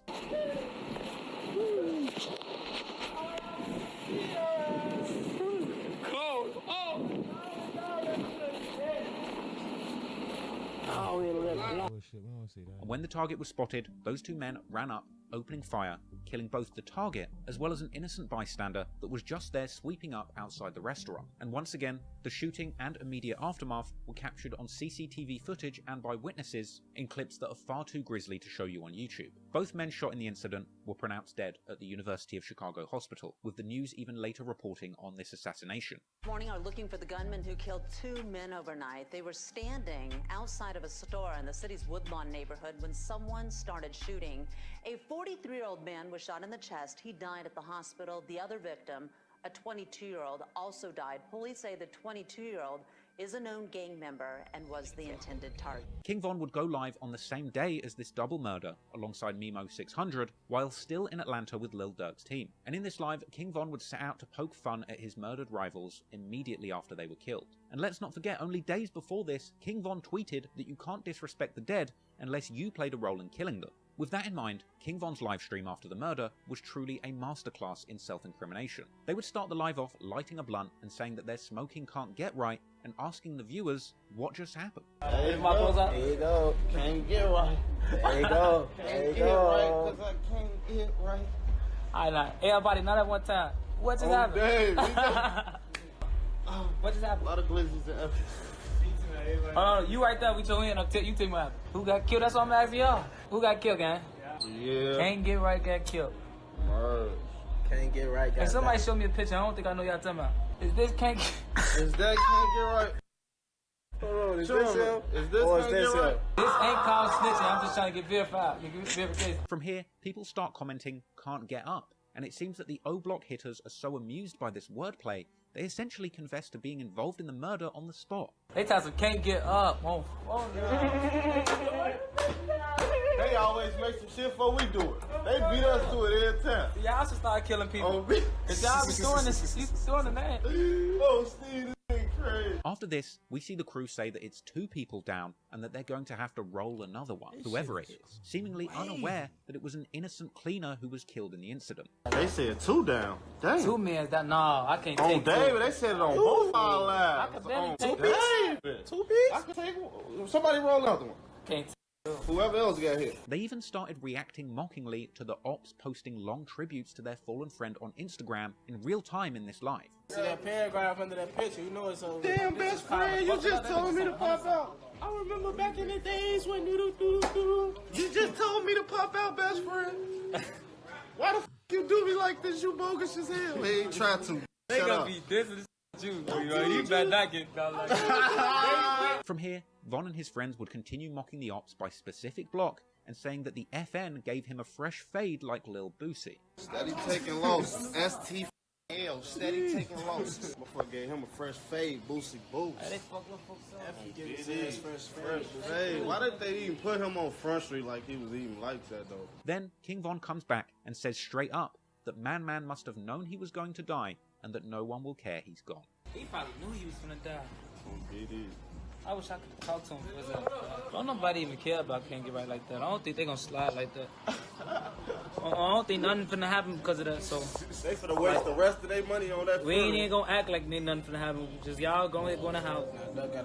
Whoever ain't get shot, you lucky today. I'm finna go in the house. It's over. After this, they even started reliving the hit, saying that their ops aren't used to somebody jumping out of the car and firing at them non-stop. You ain't used to somebody just popping out a cut for real. Looking at your ass. Really on your ass. You just get the flap past your you just want to do like one of these because you acting like you fake tough. But get the hitting you damn, this shit, I can't move. Crump getting that there little before they got you too. Whilst King Von is on live bragging about this hit from another city, O-Block members Muwop posted a picture on Instagram with fellow member Duke saying that they are shooters. Meanwhile, E-Dog from O-Block jumped on Twitter to say that the get back is not over. Just the day after the murder, King Von tweeted saying that the stakes are higher now than ever and that the police have their eye on him. Von later tweeted claiming that his brothers made the new op pack, literally giving direct responsibility for his murder to his team. It seemed clear at this point that Von was not only happy about the killing that his friends from O-Block were doing, but he was actively encouraging it, and quite possibly the one giving the orders. Friends of Man would post outright saying that they believed King Von paid for the hit. Doing all that, tap him up and see if he can get up and all that goof ass. You know what I'm talking about too. Whoa. Do you guys feel that it was somebody from the other side that may have did it, or you think it was like a random act of violence? Y'all watch just in this the shit. city Why of is that this nigga Chicago? snitching? We know who did it, man. All these of the city did it, man. Okay. That hate us. But they ain't gonna step outside them gates, though. Cause they know.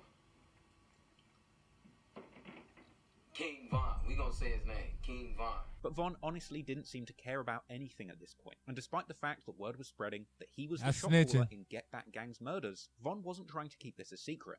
In fact, he was ready to broadcast that message to millions of people. Because on July the 31st, 2018, Lil Durk's Only the Family Involved Volume 1 compilation album releases. The project featured many of Lil Durk's friends, including King Von, whose new song Problems would be included on the project. With this entire track being all about Von having hitters that catch bodies for him, even warning people, do not get bodied by me. The song essentially tells the story of O-Block shooters killing people on Von's command. The song also featured an intro where he shouted out "Get Back Gang," and there were lyrics about killing both the target and witnesses. Von would rap that killing is his hobby, and he says that his loyal shooters are the ones catching bodies for him. Von would also tease a music video for this track, which ended up dropping on Lil Durk's official YouTube channel on August the 9th, King Von's 24th birthday. Meanwhile, Lil Durk was impressed with King Von's murder raps, tweeting that Von was next up to break into the rap game, and this would be followed by Von telling fans that he would soon be dropping music with Lil Durk himself, and saying that he would be switching up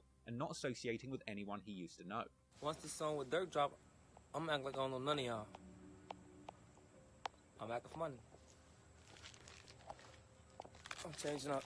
Durk was clearly seeing the potential in King Von's music, and from here, the two of them would be seen together on social media, having a good time and Get getting you the some fans money, more and more man. familiar You'll stop caring with about Durk's that newest shit, prospect. but Yeah, what the funny thing you talking about? when you body. really living like that, Mermaid Man, Barnacle Boy. Come on, man. On phone them, get your cat dog looking ass on phone. Get your rat looking, big mouse looking ass on phone them. Mickey Mouse. Damn. Von was beginning to lay the foundations for a successful rap career, but he also continued to be reckless. Around this time, Von is seen in a viral Instagram live clip telling a small child on O-Block to disrespect Tuka and training him to shoot people in the head with a water pistol. Shoot him in his head. Shoot him in his head. You got a point right here. Boom. Say it. gang life, nigga. Gotta shoot him in his head. Shoot him. Shoot him! Say Tuka. Tuka. Tuka. You shot Tuka? Say Tuka, man. Shoot him again. Shoot him in his head. After this, Von would tweet about having killers around him and posting pictures Ain't no of his lie, whole that's crew. funny. And as Von's popularity grew, people would eventually annotate these pictures, speculating on how many people each O-Block member had killed. Naturally, all of this reckless behavior on social media brought even more police. The nigga said he killed 3, 4 to 5. He killed about 7 people. Bond got the most bodies on this motherfucker. It's crazy. Attention onto O-Block. By the end of August 2018, the block is hot, and King Von is seen on live observing arrests taking place on O-Block itself, even saying that he has his shoes tied in case he needs to run. And I got my shoes tied. I'm getting out of there. They trying to find the secret recipe to the Krabby Patty secret plankton. They trying to find the secret formula to the Krabby Patty recipe. Damn, they took the truck. No, they ain't take the truck. Ain't. Traffic man skirt. We gonna get another, we rich. Y'all can have that one. That's the one we don't even like. They're trying to see what we on. Talking about what's going on. Somebody gangbanging with us, BDK. Von would tweet about not wanting to discuss murders on camera and suggesting that at this point the gang war must be over. But as we'd later find out, the war would be far from over. While King Von was making a name for himself as a rapper, still commanding his shooters from O-Block, he would continue to be associated with serious crimes from a distance. With the next incident involving one of his longest running enemies and a feared op of O-Block's, Wooski. Wooski, huh? King Von had started out October 2018. So that's how he strong. did it. That's how he did it. He broke the video up into segments and recorded different segments. He just went into the murder of each murder. Boom, boom, boom, boom, boom, boom, boom, boom, boom. Pieced it all together.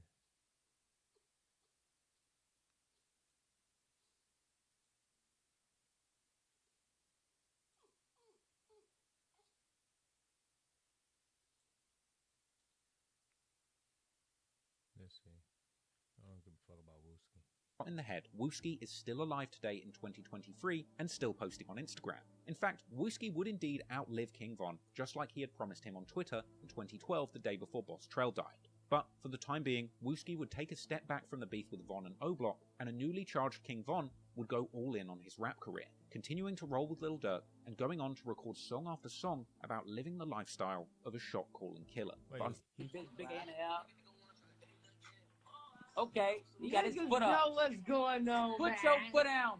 Hey, niggas Man, know. change, Oh, man. Hey, ain't shit changed, man. You a gangster. Only gangsters eat that. You a P what you want?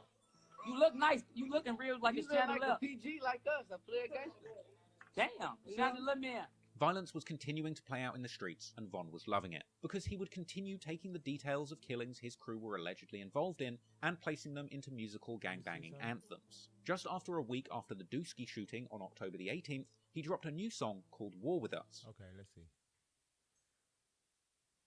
The month after the shooting at Dusky's funeral, which critically injured Wooski, King Von seemed to be worried about his reputation, tweeting that the past is always coming back to haunt him, and saying that he's not a murderer, not a rapper, not a scammer, just handsome. But also tweeting that if you play with him on the internet, he's going to your house. Perhaps behind the scenes, Von was beginning to struggle to manage his reputation. Now he was becoming a legitimate rapper in the music industry, he might have been worried about his past as a killer getting in the way of his new plans. Von said that he was having nightmares during this time, and that he was popping pills to cope. There'd be a few interesting exchanges around this time too, like a Twitter conversation between Von and his baby mama, where Von joked that he would put her on the news, and then backtracking, having to deny being a killer. At this point, Von was clearly concerned about his reputation, and was on edge to even joke about being a killer. But one person who wasn't worried about Von's reputation was Lil Durk, who was doing everything he could to put King Von on during this time. In mid-November 2018, Lil Durk previewed Von's upcoming song, Crazy Story, on his Instagram.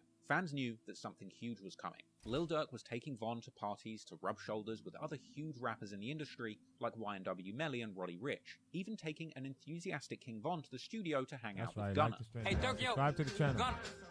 Hey, if you ain't always subscribed to my channel, I'm like 4 or 5 people away from 500 subs. We trying to get to 500 subs on this stream, man. So go ahead and subscribe to the channel too if you haven't already did that. And thank you for the likes that I already got. Appreciate y'all. Shalom. Okay, took him, man.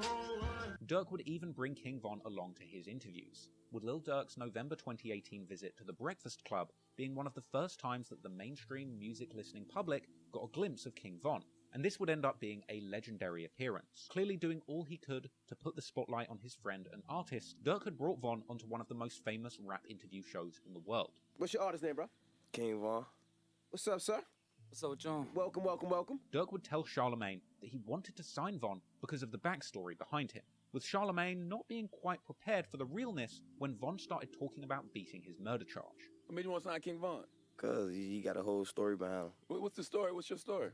My story, I just got out of jail for just beat a body in 2 attempts. Like, So you was in jail for 2 murders? yeah, 1 murder and 2 attempts.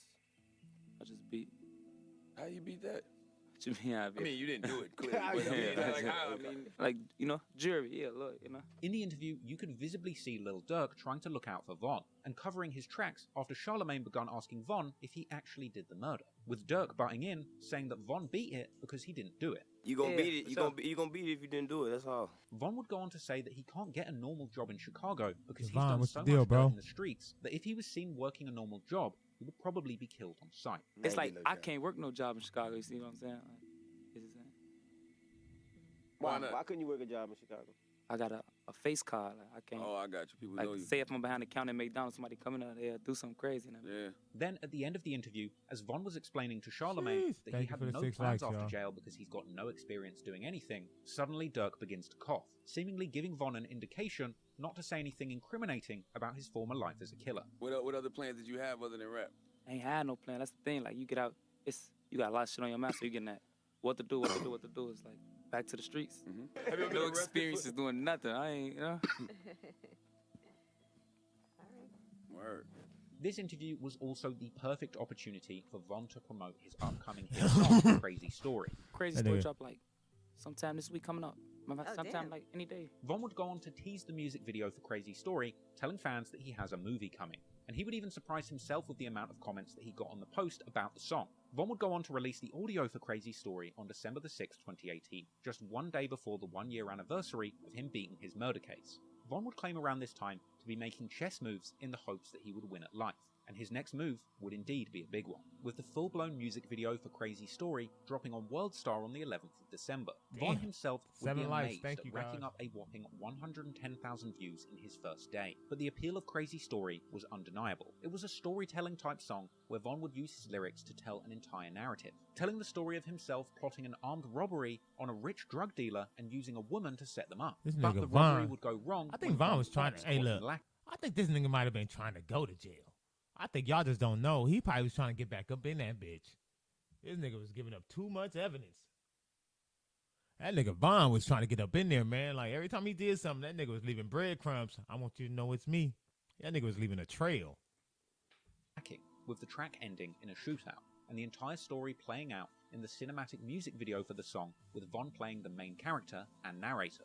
Von would end the song dropping his iconic final line where he introduced the world to his regular catchphrase, rapping from 64th and from 65th, we not from 63rd, shouting out O-Block on 64th and 65th King Drive, and dissing his ops from 63rd and St. Lawrence and Eberhart Avenues, aka Tucaville. Dissing 63rd would become a massive part of Von's brand, and he would even later be seen selling merch showing the street sign for 63rd with a big cross over it. And the popularity of the song Crazy Story had Von's fans all over the world dissing 63rd without really even knowing what it means. Crazy Story was distributed by Lil Durk's OTF label and racked up a whopping 3 million views in a week. This is a huge hit, and today it sits over 69 million views on YouTube. Von was on a high after dropping Crazy Story. The week after the release, he would tweet a picture with the caption saying that people see you shining and forget that you're dangerous. And from here, he would make numerous tweets suggesting that the money was finally rolling in. At the end of December, hey, I know they hate that not from 63rd line. I know they hate that. Move, crazy, get my lighter. My dog always stealing my lighter. Not from 63rd. December 2018, Durk would hop on an Instagram live with Von with a big stack of money celebrating the success of their release. Oh, what's that? I got a drop on the flex. He from Tennessee. What that is, confetti in your hand? That nigga said confetti? I'm playing, boy. So he said confetti in your hand? Hey, you gonna break some of that house. Don't throw that, bro.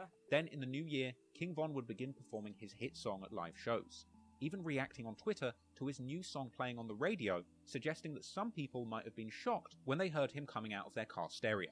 Von felt like he had truly made it at this point, tweeting that even his mother was finally proud of him and saying that he felt truly blessed for the position that he had reached in life. But some people in Chicago were surprised. Now King Von was being played on the radio, doing interviews with The Breakfast Club, and becoming a household name, some people who knew him in Chicago for being a ruthless shooter were giving the side eye. There was actually a really interesting Reddit thread, asking people who knew of Von before 2017 to share what they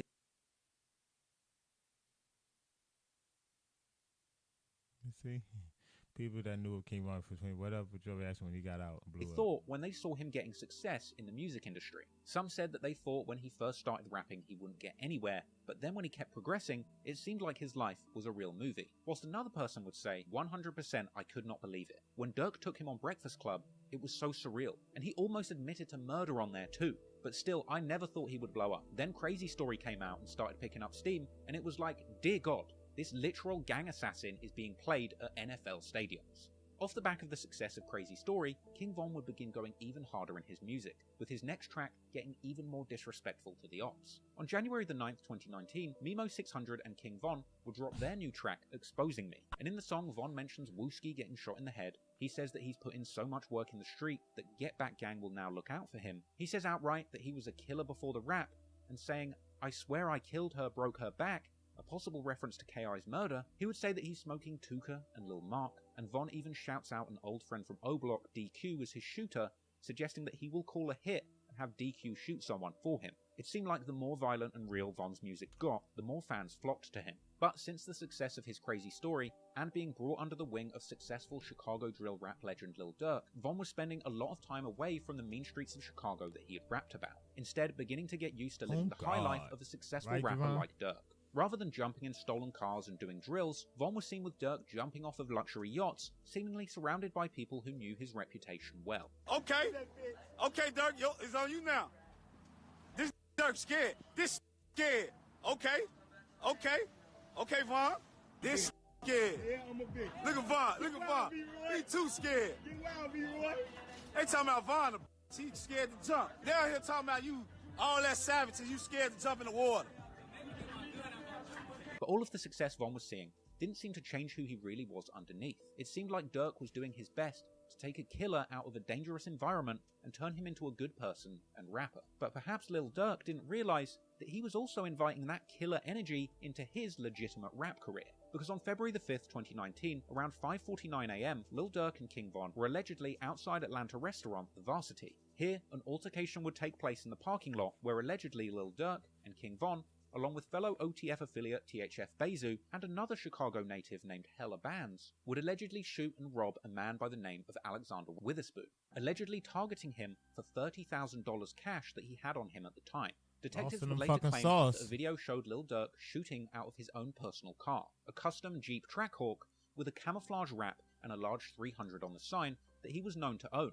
Durk had even posted clips of this car to Twitter with the caption, "Spin, spin," clips which even Von himself had reposted. Cops would be seen analysing the scene after the shooting, and the local news would report on the shooting before even becoming aware of these famous rappers' involvement. Police found several shell casings in this parking lot. The Varsity was closed at the time this happened, around 5:45 this morning, but this club across Spring Street was open, and one patron who was parked in the Varsity lot to go to that club told me what he went through. The man from Chicago, who goes by Gutta, returned to the Varsity parking lot this afternoon to change the tire and assess the damage on his cousin's car after it was hit by bullets. Tired, exhausted, wild night. I'm just happy I'm alive, basically. So that's really what my main focus is. He had just paid the happened cover to be to from get Chicago. into one cigar lounge across Spring Street when he heard the shots outside around 5:45 a.m. He says people hit the floor and he hid in a bathroom. Police say a 23-year-old man was in serious condition. And when he was rushed to the hospital after the shooting, they are now looking for a dark-colored SUV. They are doing anything they can to help Atlanta police. The afternoon after the shooting, Von would post up on Twitter with a handful of cash and a gun on the couch next to him. Later on, posting a tweet saying you never know who's going to snitch when the cops come. Then, the day after the shooting, Von would tweet asking if you can be a killer and a good person too. A few days later, on February the 9th, 2019, Von would be seen in the background on an Instagram Live with Asian Dog. Peace, with Liam. Von talking Thank you, to bro. his friend on the phone, possibly about this very shooting. He would seemingly be telling his friend that he All right, thinks he Liam. made all of the wrong moves and saying that the cops are now watching him. Now you know I ain't trying to do none of this. Oh, dude, that is so fluky. We just did the wrong. That's why I tell you, I gotta get it together. That shit was fool. You just feel like you made all the wrong moves, on mistake. We just was tweaking on for that shit, We just got to be tighter last time for them. Nah, you understand? See that look? See, that's the part I was saying. Like, everybody be tweaking with me on, Jason, them all of my head tweaking with me, talking about this, that, and that. But I ain't letting you know that. I'm just letting them tweak with me and trying to make sure everything decent. All the time, you don't be seeing all that part, man. I'm arguing with the man about putting on. I'm arguing about the man at the show. I'm arguing with the man on the stage. I'm arguing with the man airwork. And you think I'm just, They talking about where the fuck he get that accent. Yeah, they be tweaking with me, boy. I'm putting on that shit on me. I don't understand him sometimes, y'all. Either. Man, you worry about the run. That's little shit, man. That's what nothing you need to think about it, talk about. Just everything happened for you that day. Hanging out. Subscribe to the channel, gang. Yeah, I know that I'm swinging on the truck with us on phone when I get out right there. But I'm high and thinking about it.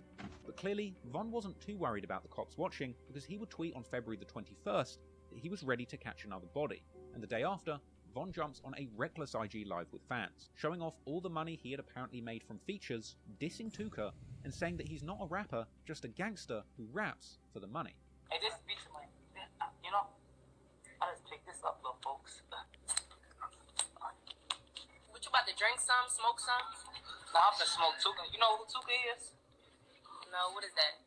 That's him. He been dead for a long time. You don't know Tuka. The rapper! Man, I'm not a rapper, man. See, they think I'm a hoe. Nah, I'm a gangster.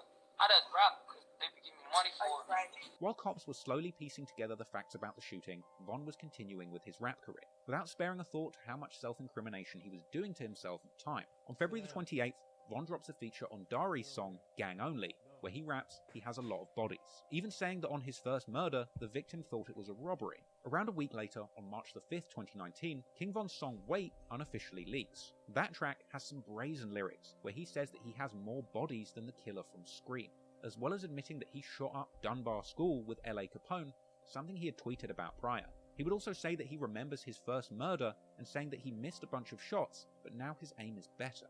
And while these demonic tracks are circulating online, King Von and Lil Durk are having a great time flexing on Instagram Live and fighting over who has the most money and designer clothing. Hey, you saw me flexing earlier?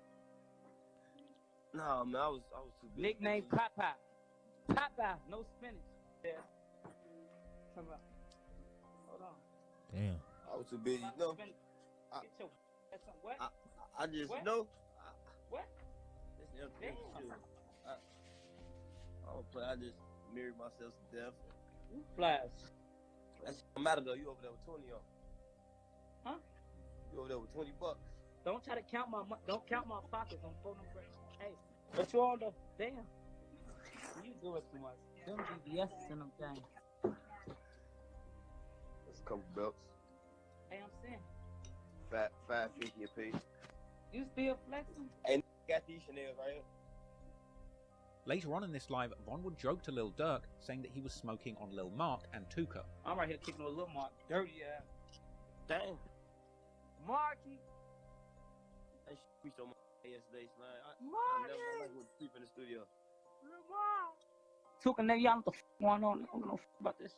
But at this point, King Von was playing huge concerts to massive crowds and selling verses to other rappers all over the country and making headlines in major rap publications. Okay. King Von would tweet around this time that he was scared to go back to jail and hoping that he wasn't making the wrong decisions, and suggesting that he was worried that if he did go back to jail, all his new friends would leave him behind. But no matter how far Von got into the rap industry, he just couldn't stop toting guns and thugging. At the end of March, Von was seen riding around with Lil Durk, toting a big strap for any ops that might pull up, even joking about having more bodies than anyone in the car and saying that he's about to get indicted and go to jail for a long time. Stop playing me on both them grams. They acting crazy. Stop playing. Playing. They back on? Oh, yeah. Are they right? Yeah.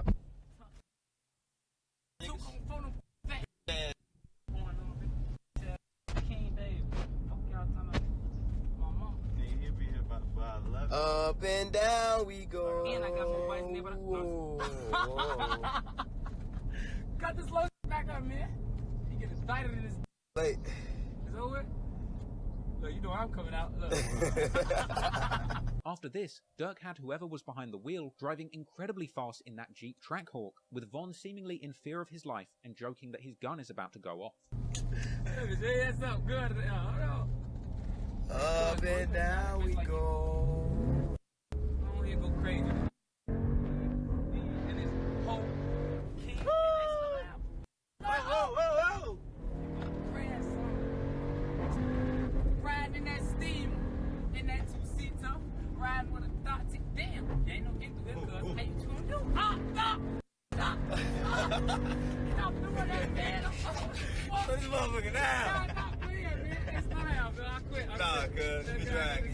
This I'm sick. This go on. You got it on the drive, cuz. It's a truck. Man.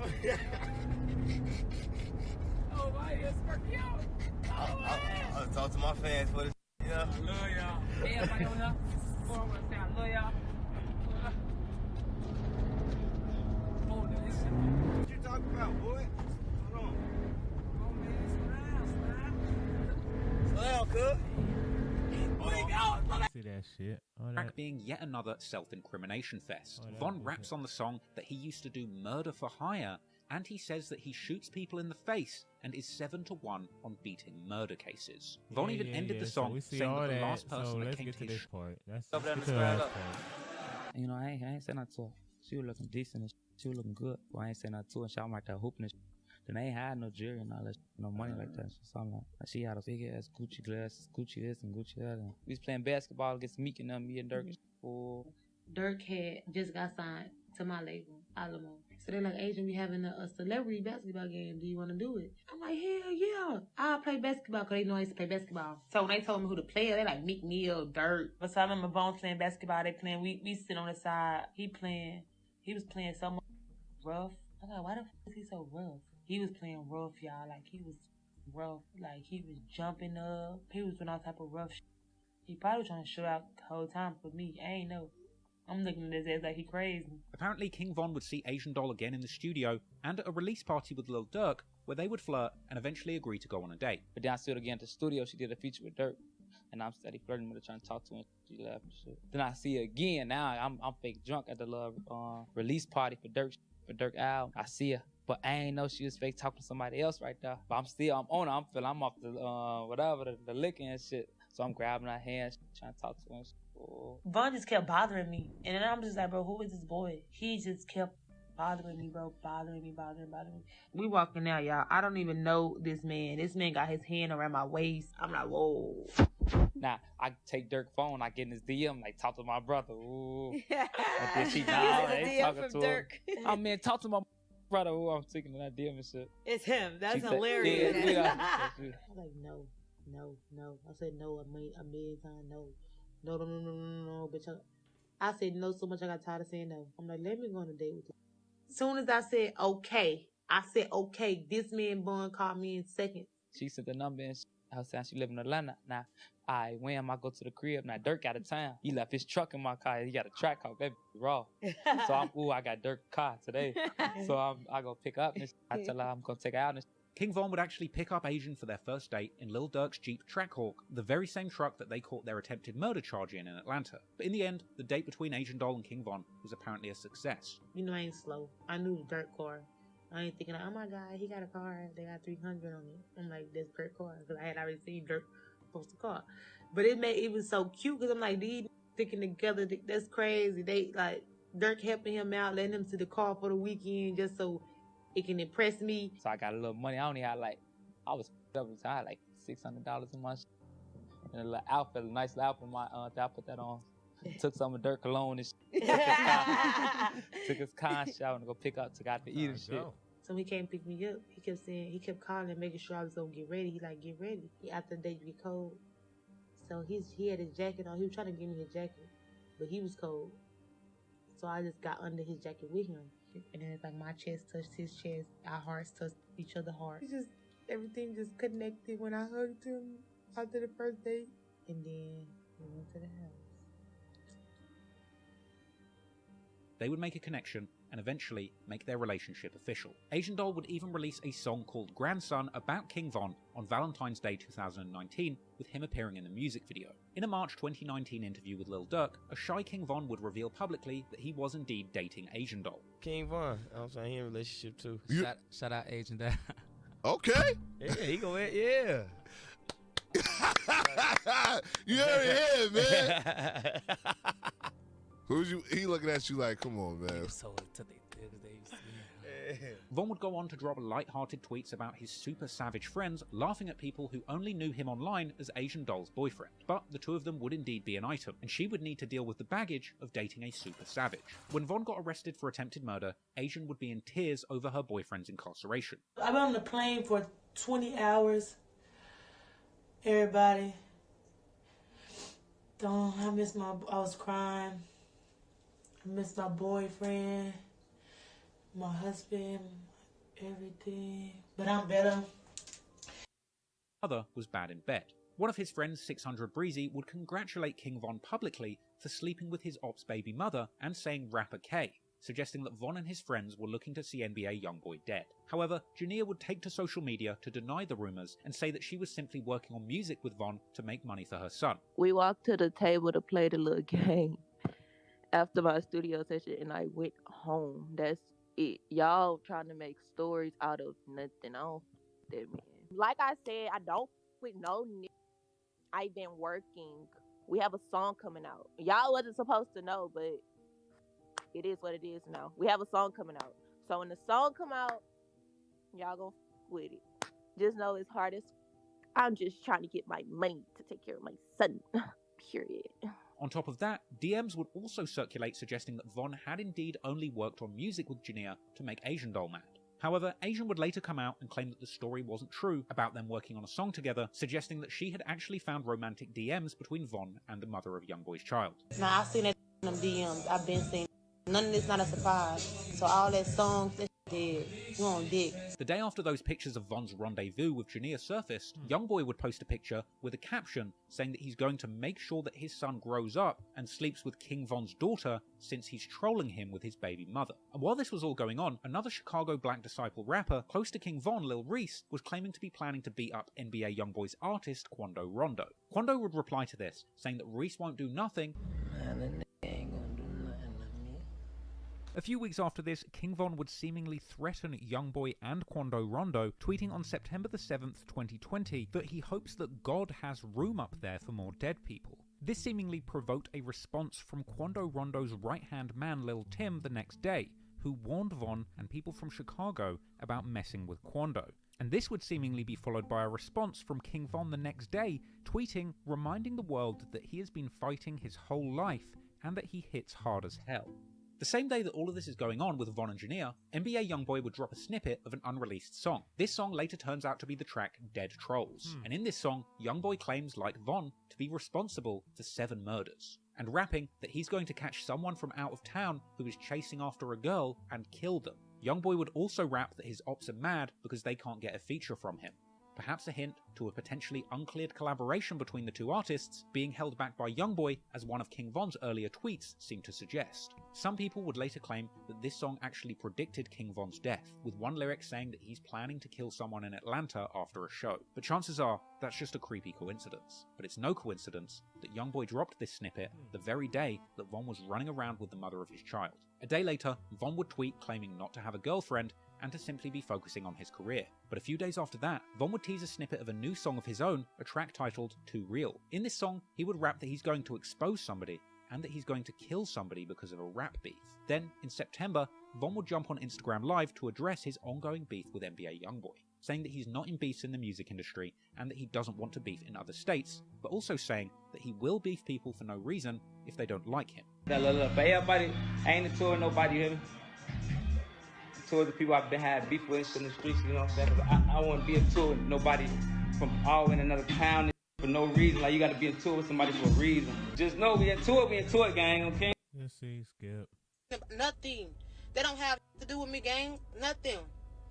When somebody's single, so what? What they do? I don't give a f. That's what y'all problem. Von later went live on October the 11th, 2020 with Asian Doll, apparently their first live together since their breakup, with them appearing to be on fairly good terms. Also in October, King Von would begin tweeting to promote a new song called Mine Too, a song essentially dissing NBA Youngboy and saying that he's not going to beef about a girl because Youngboy's baby mama Jania is his too. He'd also have a lyric saying that he has beef in NOLA, or Louisiana, where Youngboy is from, and saying that Youngboy is rapping like a gangster, but now he's got to show Von whether or not he really is a gangster. After this snippet released, Von would tweet saying once somebody has slept with a girl, he doesn't want her anymore, with this possibly being a hint towards Asian Doll moving on to NBA Youngboy, with it actually being rumoured that Asian had met up with Youngboy at some point during this time, with later DMs from people in NBA Youngboy's camp suggesting that Asian Doll had indeed hooked up with Youngboy before King Von passed away. And Asian Doll would seemingly admit to hooking up with Youngboy twice on her song No Expose It. Apparently Youngboy even had access to Asian Doll's phone and Instagram account during the time they had spent together, as he had reportedly messaged his producer through Asian Doll's Instagram account. And then, only days before King Von would end up losing his life, on November the 4th, 2020, Youngboy posted a snippet of a song that he made with Asian Doll, a song with the ominous title Meet the Reaper. Von would be seen listening to the snippet of this Youngboy and Asian Doll song, later tweeting that the song is trash, followed by yet another tweet alluding to there being a sex tape between him and NBA Youngboy's baby mother. Von would then say that him and Jania's song is way better than Asian Doll and NBA Youngboy's song, and saying that it has a better cover art, another hint that he might have had compromising pictures of Youngboy's baby mother. Then Von would backtrack, saying that he's just playing, and that if Asian Doll is happy, he's happy. But the song still sounds trash. Then rehashing the lyric from his song Mine Too, once again indicating that Asian Doll and Jania are his girl too. The day before he was killed, King Von was incredibly active on Twitter. He would diss NBA Youngboy, tweeting that rappers are pussy and that he's not one of them. He would warn people to approach him with caution, and he would say that his ops are acting gangster, but that's not what they're really like. Tweeting that he's not hurt, just retaliating to the disrespect he's received with no feelings involved, suggesting that what was going on was just entertainment, with Von eventually saying in another deleted tweet that he's going to lead by example because he's older than Youngboy, and saying that he's quitting the beef because many wars have started over a woman and that he's not beefing Youngboy. He would say that they're sharing the same women and that doesn't matter, and then in King Von's last recorded interview before his death with DJ Academics, he would touch upon his beef with NBA Youngboy since coming into the industry. Von would deny that this was a real beef, saying that they have the same girls and the internet has just blown it out of proportion. You know what people told me? People told me you and Youngboy was beefing or something like that. You said something about what happened, Von? What's going on with you, man? They be saying that a lot. It's like we got the same interests and holes, and then you know how the internet will try to make it. Don't tell me I got problems over girls. No, it's the internet, gang. It's the you know, they'll try to make it like that because it's the internet. You see what I'm saying? And then you know how females will try to make it like that because they females, and they'll try to make it like one hard. They try to. It be just all type of shit. But it ain't nothing too serious, nothing you should worry about. Unfortunately for Von, things would be very serious indeed, and the very night of that final interview, King Von himself would escalate things and get more than he bargained for, and little did he know that this feud over women would end up being the beef that would take his life. Yeah, that was the same night. Barely a week after the release of his debut album, Welcome to O-Block, King Von's story would come to an abrupt end. The week before his death, King Von would be reflecting on Instagram just how far he'd come, and reminding himself to enjoy these times because he knew there would be hard times coming. Going through this just losing so many people, gang. I lost so many people, man, going through this man, crazy. But now look where we at right now, you see what I'm saying? Like times like this, you gotta take it in. I just told my homie, y'all gotta take this in, you see what I'm saying? Looking for them. I'm here with day one, this shit. And we in this winning, man. And we living on King Day. When we ain't dead and we ain't in jail. And we ain't broke. And we ain't, you know. Life, you gonna be down again. Like I'm up right now. It's gonna be times I'm gonna go through some more. I'm gonna go through some, you know what I'm saying? But I'm gonna think back to this time. I could always reflect on this time. Like, everything was going good in my life. Everything was going. That time, everything going good right now. Like, careful. Like right now, everything going good. I ain't got no complaints. I ain't even mad about nothing. I know I done lost a shit. I don't understand a lot of shit, but I ain't even mad about it. Sadly, the good times would end suddenly, and Von would end up losing his life at the very height of his career. His album Welcome to O-Block had debuted at the unlucky number 13 on the Billboard charts, ironically just one position above NBA Youngboy's album Top, that had already spent 8 weeks on the chart after going number 1. Then, just after midnight on the 5th of October 2020, Von would tweet his location for the evening. He was playing a show at Atlanta club Opium. Von would go live on Instagram on the way to the club, seemingly in good spirits and rapping along to his own music. He would do a live pre-show with the name of the club pinned, and he would be seen on Instagram posted up smoking hookah with his entourage of O-Block natives. He would go on to play that concert at Opium, where he would be seen jamming out on stage at the club, surrounded by his team and shouting out somebody in the crowd for wearing Not From 63rd merch, as well as dissing girls who were acting stuck up at the front of the show. Man, I see everybody in this bitch. Y'all can act like y'all don't see a motherfucker. But I see a motherfucker in this bitch, gang. I see you got that 63rd shirt back there, my This shit, no, I got to get back game. I don't know this. This got to get back game. I love that. I love you, gang.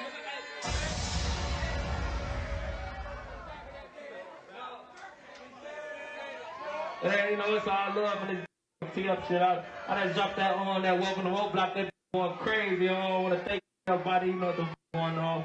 Stretch gang. There's a lot of bad holes in here. I've been walking through them. Damn, it's decent shit in this. You know, slow down.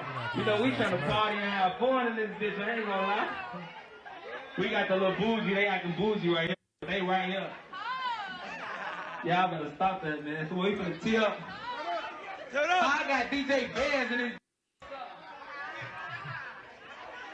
Just after 1 AM, King Von would retweet a Young and Ace lyric with a caption saying that his crew are going to catch somebody and he sees them as food. Because while King Von is performing at Opium, Quando Rondo and his entourage are fresh off recording a new music video for the song The Drop, being seen on social media showing off an array of high-powered weapons that they're holding onto. After finishing his show, King Von would be seen leaving Opium in an SUV, and interestingly, that truck can be heard playing the NBA Youngboy song My Window as it was driving away. There'll be a lot of cars behind him. Stop playing. Apparently, Von would confuse his team by choosing not to go back to his Airbnb as his security crew initially thought. Instead, Von would take a last-minute and unexplained detour to the Monaco hookah lounge where Quando Rondo was, with King Von's manager, 100K Track, later telling DJ Vlad that his team was blindsided by the change in plan. He went over there to the after party, and then his driver and his homeboy let us know that we was redirected. We're thinking we're going to go to the Airbnb or the hotel. At around 3:20 on November the 6th, King Von would find himself outside the Monaco hookah lounge in Atlanta. Perhaps he knew Quando Rondo would be there, or perhaps it was just a coincidence. All we know is that while there, Von approached Quando Rondo and began assaulting him with a flurry of punches, with Quando's close friend Lil Tim opening fire and striking King Von 4 times. Security footage of the fight and subsequent shooting would circulate online after the incident. What happened that night is that Von walked up to Quando Rondo and sucker punched him outside the club and proceeding to beat him up in front of a huge crowd. But after throwing a few punches, Quando's friend Lil Tim would jump out of a car and shoot King Von 4 times. Von's friends from O Block, Slutty and Louie would attempt to shoot Lil Tim, leaving him wounded but not dead. After shooting Lil Tim to the ground, they would attempt to execute him on the floor, but the gun would jam. Whilst this is going on, a wounded King Von continues to wrestle with Quando Rondo on the floor. At this point, Von's other friend Muwop would approach, punching Quando Rondo to the ground and separating him from Von.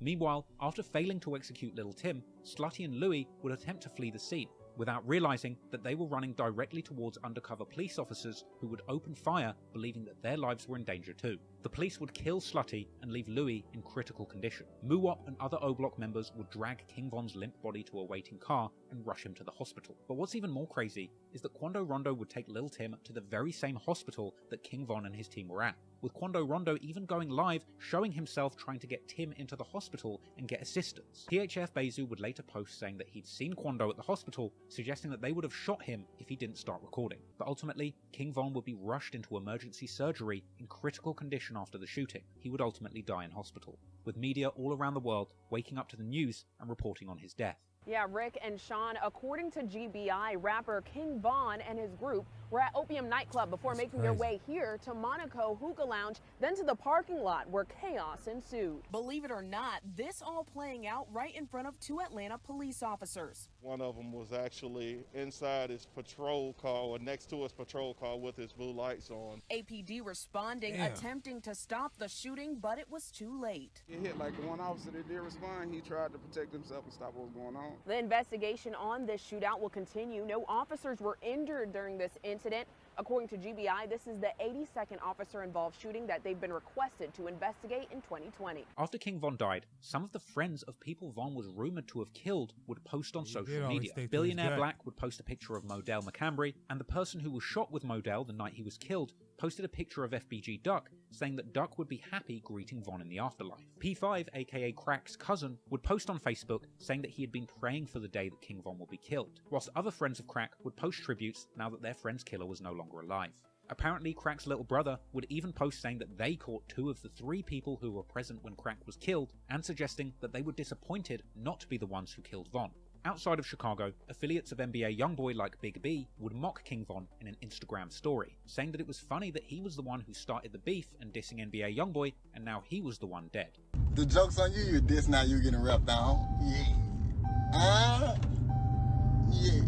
Meanwhile, people on Von's side would express their heartbreak at losing their main man. Asian Doll claimed to want to die when the news came out, and Lil Durk would mourn the loss of his twin. Even rap's #1 superstar Drake would post a tribute to Von after he passed. NBA YoungBoy's biggest enemy, Fredo Bang, would also mourn the loss of Von too. 12 days after his final tweet, somebody would take control of King Von's Twitter account, releasing a statement thanking everybody who supported Von whilst he was alive.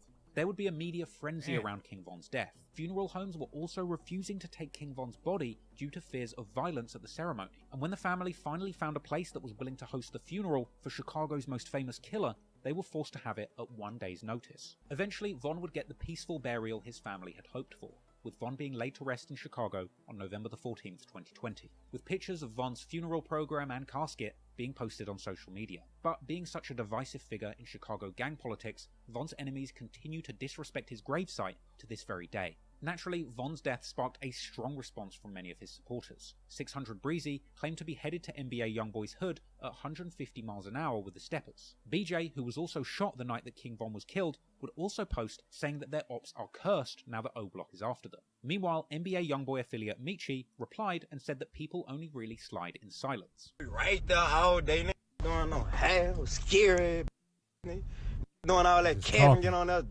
all that shit, man. Real don't speak. Hey, if you go do something, man, do something. You don't come to no city and annihilate you in a city, man. You was supposed to slab out that, man. Von was eventually memorialized in his native O Block with a painting that became a tourist spot. This mural became a pilgrimage for both die-hard fans who wanted to show their love and death-defying ops who wanted to show that they're not scared to come to O Block, with longtime rival FBG Cash posting up at the mural with a disrespectful caption towards Von, with Cash himself ending up being killed only months later. Once a few months passed from Von's death, his self-proclaimed twin Lil Durk would dedicate his next album, The Voice, to King Von, releasing it on December the 24th, 2020, with a front cover that depicted Durk and Von together. And eventually, Quando Rondo would break his silence about his involvement in the incident that claimed King Von's life.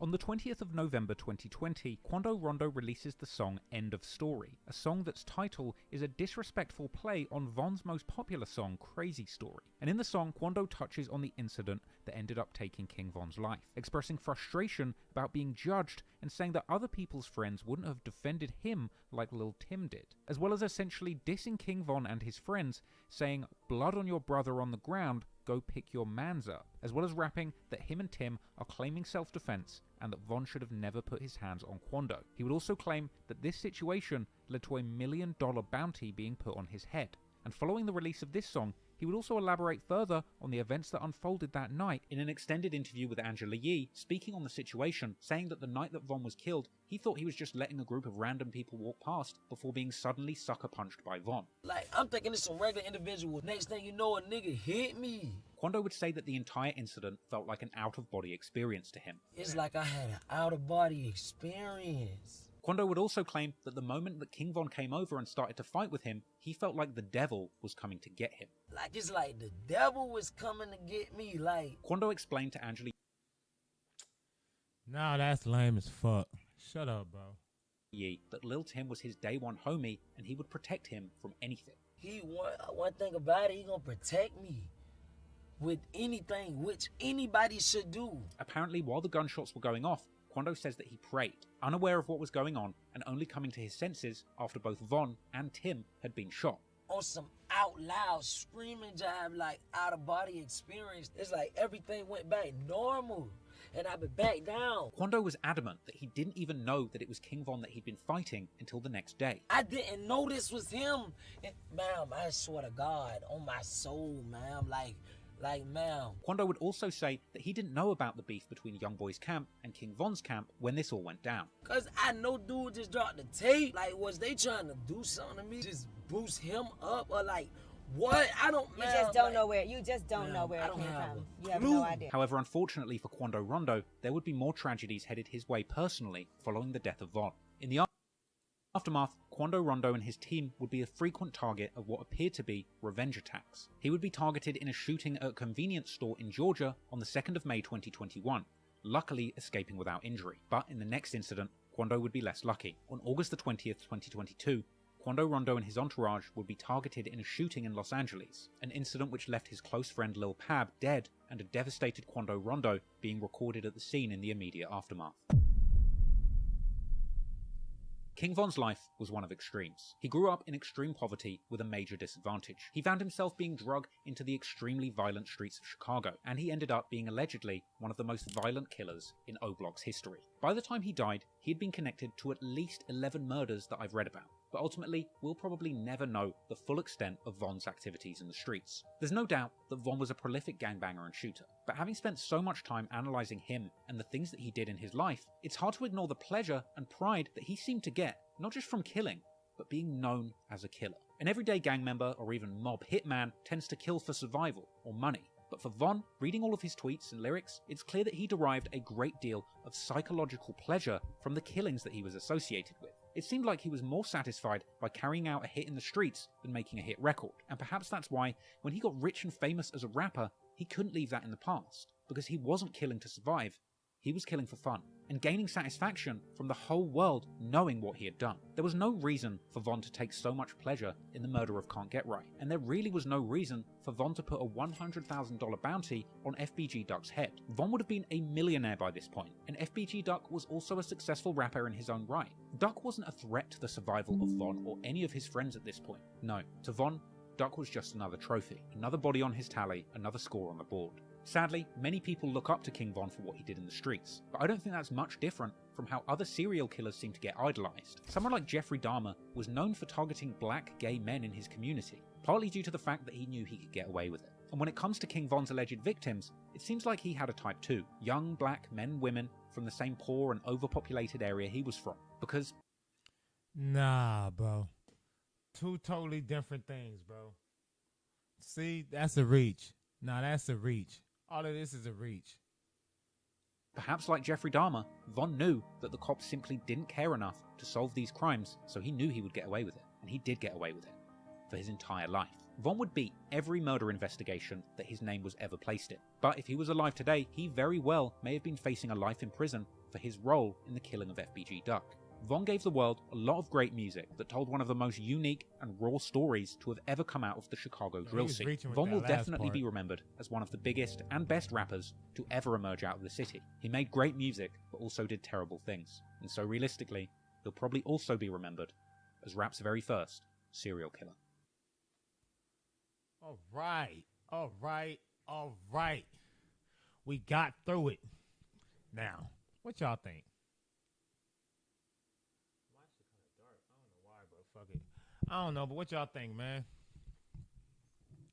I think he broke it down, man. He really did dive deep and just pretty much give you a summary of how see, this is what it was. The thesis that was King Von, the rap's first serial murder, that's his opinion. That's his perspective. Like, feel me? What he did do was give you a summary of everything Von was allegedly involved with. Or a summary of how all these other murders took place. But, hey, at the end of the day, Trap Lord Ross did a great job. It's a very long video. It's like 3 hours, 36 minutes. We skipped a few parts just to get all the way through it. But that's my reaction to it, y'all. That's my reaction to it. Now, I'm about to stop the stream. So, I'm going to restart it back up, but we're going to stop right here. Y'all get in the comments. Let me know what y'all thought about it. What y'all think about the parts that I reacted to. Let me know. Yeah, on God, living proof no matter what. Yeah. Y'all get in the comments and all that. Let me know if you catch this video on the backspin. You know what I'm saying? Make sure you subscribe, like. Let me know what y'all think about it. Do you think King Von was a serial killer? I think Trap Lord Ross was kind of stretching. I think he was just an active gang member. And if you know what's an active gang member supposed to do, that's pretty much along the lines of being an active gang member. So, you know what I'm saying? Yeah, man, that's it, man. Thank y'all for tapping in right quick, man. I'm going to restart the stream. We're going to do Sunday Smoke. We're going to keep press gang. We're going to keep doing Sunday Smoke. I'm going to restart this motherfucker. Press gang. Reset this motherfucker. And we're going to get it cracking. Press gang or it don't bang, nigga. Thank y'all for watching, man. I'm going to make me a new thumbnail for this video, though. But we're going to end it right here, and we're going to restart the stream, man. Thank you for the hearts. Thank you for all that cool shit. Appreciate y'all, man. Another day, another stream down the way. And we're going to restart this motherfucker. We're going to keep it cracking, man. So thank y'all. Tap in, like the stream, subscribe to the channel, man. We're trying to get 500 subs today. So tap in. We out of here. Press gang or it don't bang, nigga.